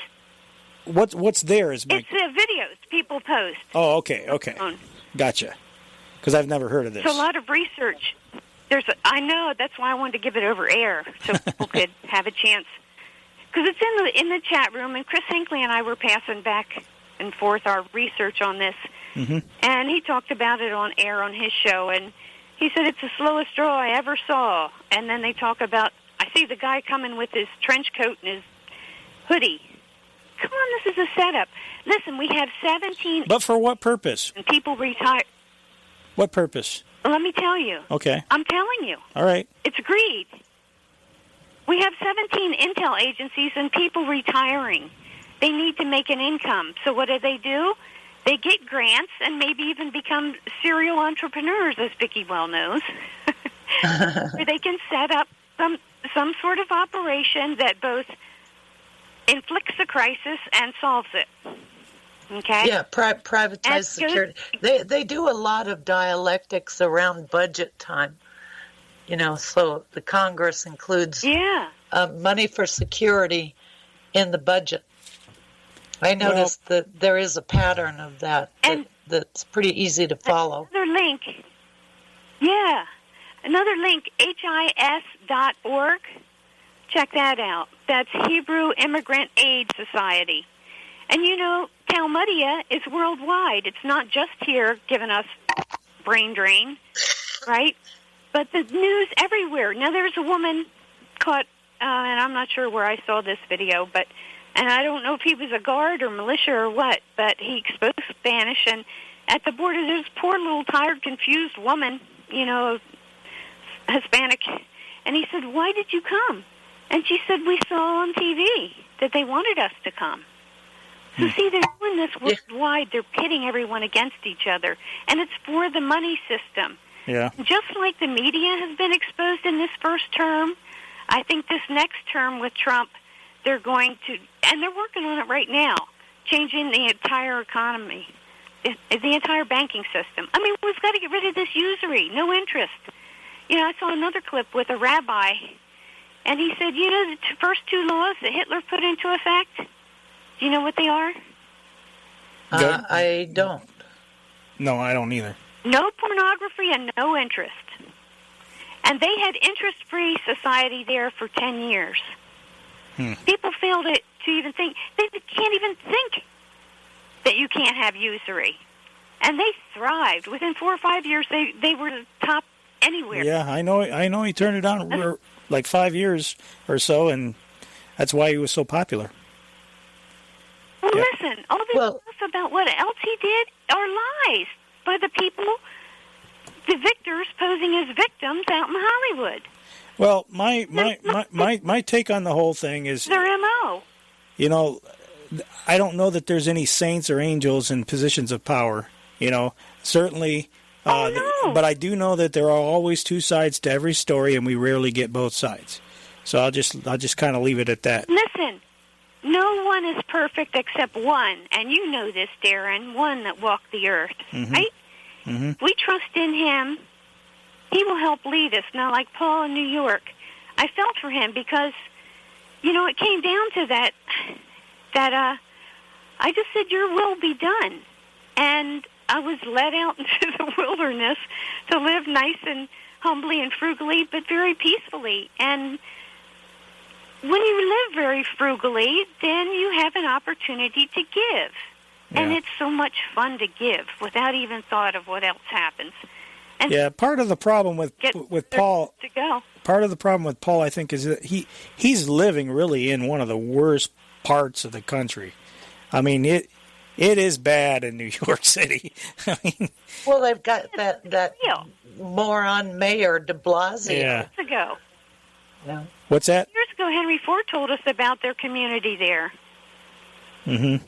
And what did he say? The original communitarian society. Yeah. Yeah, there you go. I mean, that's the thing. I mean, we're headed toward third world America, and really, in many respects, it's already here. And But it's the money system. We've got to crack down past that. That is what has to happen worldwide. Okay. Well, actually, it's the trade system, and the money is part of the trade system.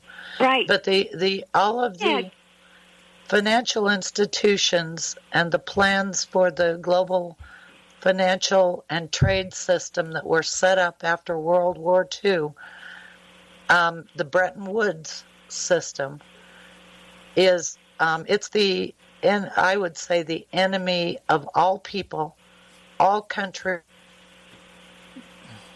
kind of puppet masters, and the World Bank especially. Mm-hmm. Well, do you remember a few years ago the Ronald Bernard, the Dutch banker in high places, and there were 2 videos that came out, and then this Dimitri Baxter, or Baxter Dimitri, puts out stuff fly by night. Anyway, he reported that he was dead, and there was someone named Ronald Bernard Fernandez in Florida that died. So it overplayed his third video that came out that talked about how he himself was abused, okay, sexually. They thought he was lying. He didn't want to partake in these sexual and these satanic sacrifices. This is how they keep their dark power for this ridiculous thing we call money. Okay? And what happened was they examined him and found his innards had been damaged, okay? He wasn't lying. And there's you have to have a media to survive. You're working towards the idea of a barter system. Forget about it, because that won't work in today's world. No. That was a system that worked in medieval Europe, perhaps, but not today. Have you heard about his plan for ideal money? Who? Forbes Nash Jr. John Forbes Nash Jr. No. He was known for game theory when they had him drugged up. Well, he got off the drugs himself. A Beautiful Mind, they lie about that. He got off the drugs himself. And he came up with ideal money, which is exchanging commodities between countries that eliminates the central bank. And he spoke all over the world about this. Okay? He was in Norway with his wife accepting an award, and on the way back, they were catapulted out of a taxi and died. Okay? And this was not too long, the same year, Bob Simon, something similar happened. Some sort of remote control with the hack he was in that killed him. And he was about to reveal something on 60 Minutes. Okay, so they don't want you to know this. I send postcards to the White House, to President Trump, Melania, and on different subjects. And one of them was that. And I'll put the archived thing. Lark actually found it for me because I was reading Wikipedia right as Nash had been killed. And in live time, I saw it being edited. I'm like, whoa, wait a minute. What's that ideal money? Well, here's the thing. Let me ask this you is exactly the plan. This sounds to me like exactly the plan that they're trying to adopt. Trading of commodities and things like that. Hold on. They're working. That's what all this climate change stuff is. They want to. There was a monetary unit called a technate that was proposed and talked about. What they're talking about doing is trading the ability, in other words, commoditizing all of these, everything would be, the whole system will be revamped, where the whole pricing structure and everything, the footprint on the environment will be priced into the product. And there was a hearing in Congress. I forgot to send you the link to that, Darren. Mm-hmm. But next week we should talk about that. Because they were proposing to implement a system of the social cost of carbon and cap and trade and the whole ball of wax. They're apparently ready to move on to green accounting. That's exactly where they're headed with this thing. So the if stuff they that ever implement green accounting, it's all over. Everybody will be living in poverty, living as a slave. It's and that is exactly why they're promoting this. What is the social cost? What is the social cost of carbon? You can't put a price on that. It's whatever they say it is. That's right. That's right. And those are retarded people. Come on, we don't even need to talk about that. And I'll tell you what, in one of Trump's speeches recently, I think it was the Turning Point one, which he just sort of took over, as he always does in his speeches. And he's no savior. There was only one savior. But I'm saying he's really thought this out over many years and with a lot of help. Okay, and what he's saying is, this new Green Deal, let it take seed. And 2 months before election, I'm going to rip it out. He's delusional.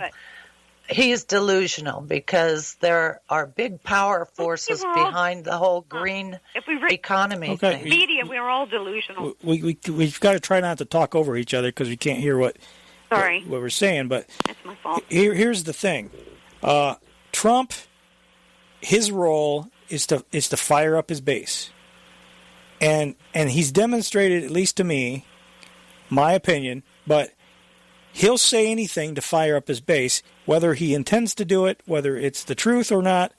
I mean, there are these lines, these applause points, these things that he knows how to make people happy. He knows what they want to hear, and he's giving them what they want to hear. The question is, in the real world, do the policies actually match what he's saying? So far, I have not seen the policies match what he's saying. I mean, there's 3 miles of border wall. He said he was going to build a wall. He said Mexico would pay for it, by the way. Mexico hasn't paid for anything. Right, and there are private sector people that are trying to raise money, but that's the model of the New World Order.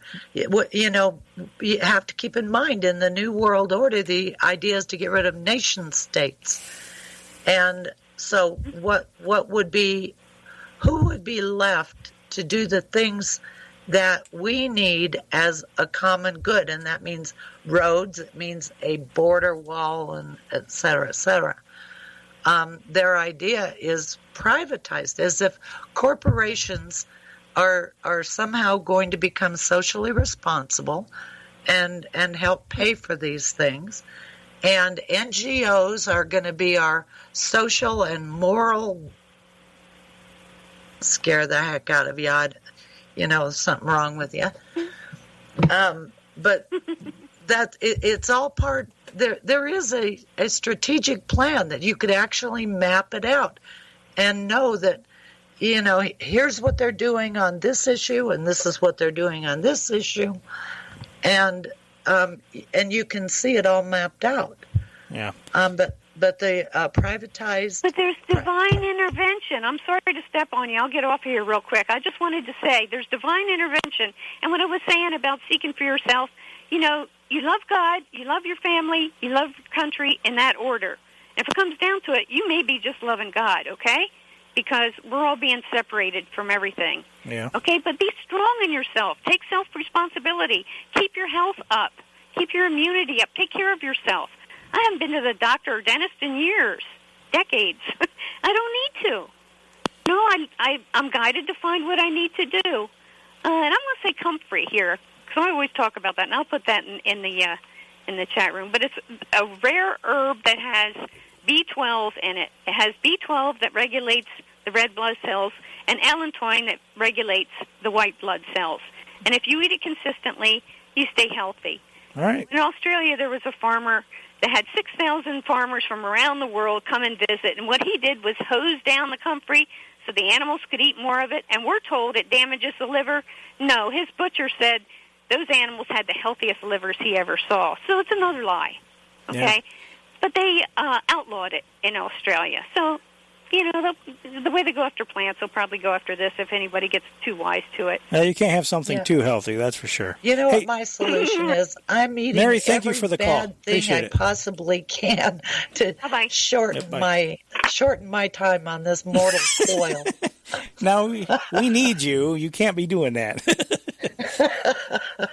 No, we need people that know what's going on because it's so rare, you know, and but that's the thing, you know, she brings up an interesting point, Vicky, and that about the trading of commodities. If these people were assassinated, it's probably just because they're revealing too much before the time. I really believe that that's where we're headed. It is a monetary unit. At some point, the funny money system will collapse. But it'll collapse when they're ready for it to collapse because they're ready for the replacement to be brought in. Right. And, well, one thing I'm absolutely sure of is that if we return to a commodity-based economic system, everybody is in trouble except, you know, farmers. Well, I don't think it'll be based upon real commodities. It'll be based upon pollution of the air with carbon pollution. You know, this quote-unquote carbon pollution, which carbon isn't pollution, but they say it is. You know, it's going to be based upon fuzzy little things like that you can't really nail down. Yeah, so how do you make money? You make money on feeding off of your fellow citizens who are trying to be productive and actually do and make real things. Yeah, Al Gore's figured it out. He's got generation investment management. Sure. Yeah, well, I saw a farmer down in an article about a farmer in Florida, and he was being paid because he had a field of trees, and the trees, of course, absorb carbon. He didn't do anything. He didn't do anything? Anything for a living. He just owned some trees, and he was being paid to own trees.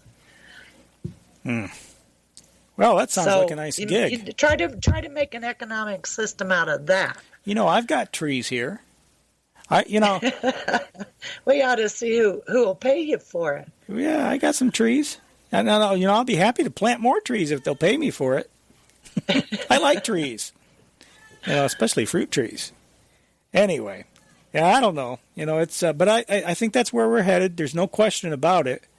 That's why all this cap and trade carbon stuff is being put forward, is because they ultimately plan to change the economy. They plan to change everything to center around the cost, the cost of resources to the earth will be factored in prices, and and it'll be probably the water footprint and everything, and keep this in mind. Yes. Who designed the world that we're living in today that is melting down are the same geniuses who planned the green economy. Yeah. So. Yeah, gives us a lot to look forward to as time progresses, doesn't it? Yeah. Hey, did you see the New Year's Eve the Pope bitch slapped some woman?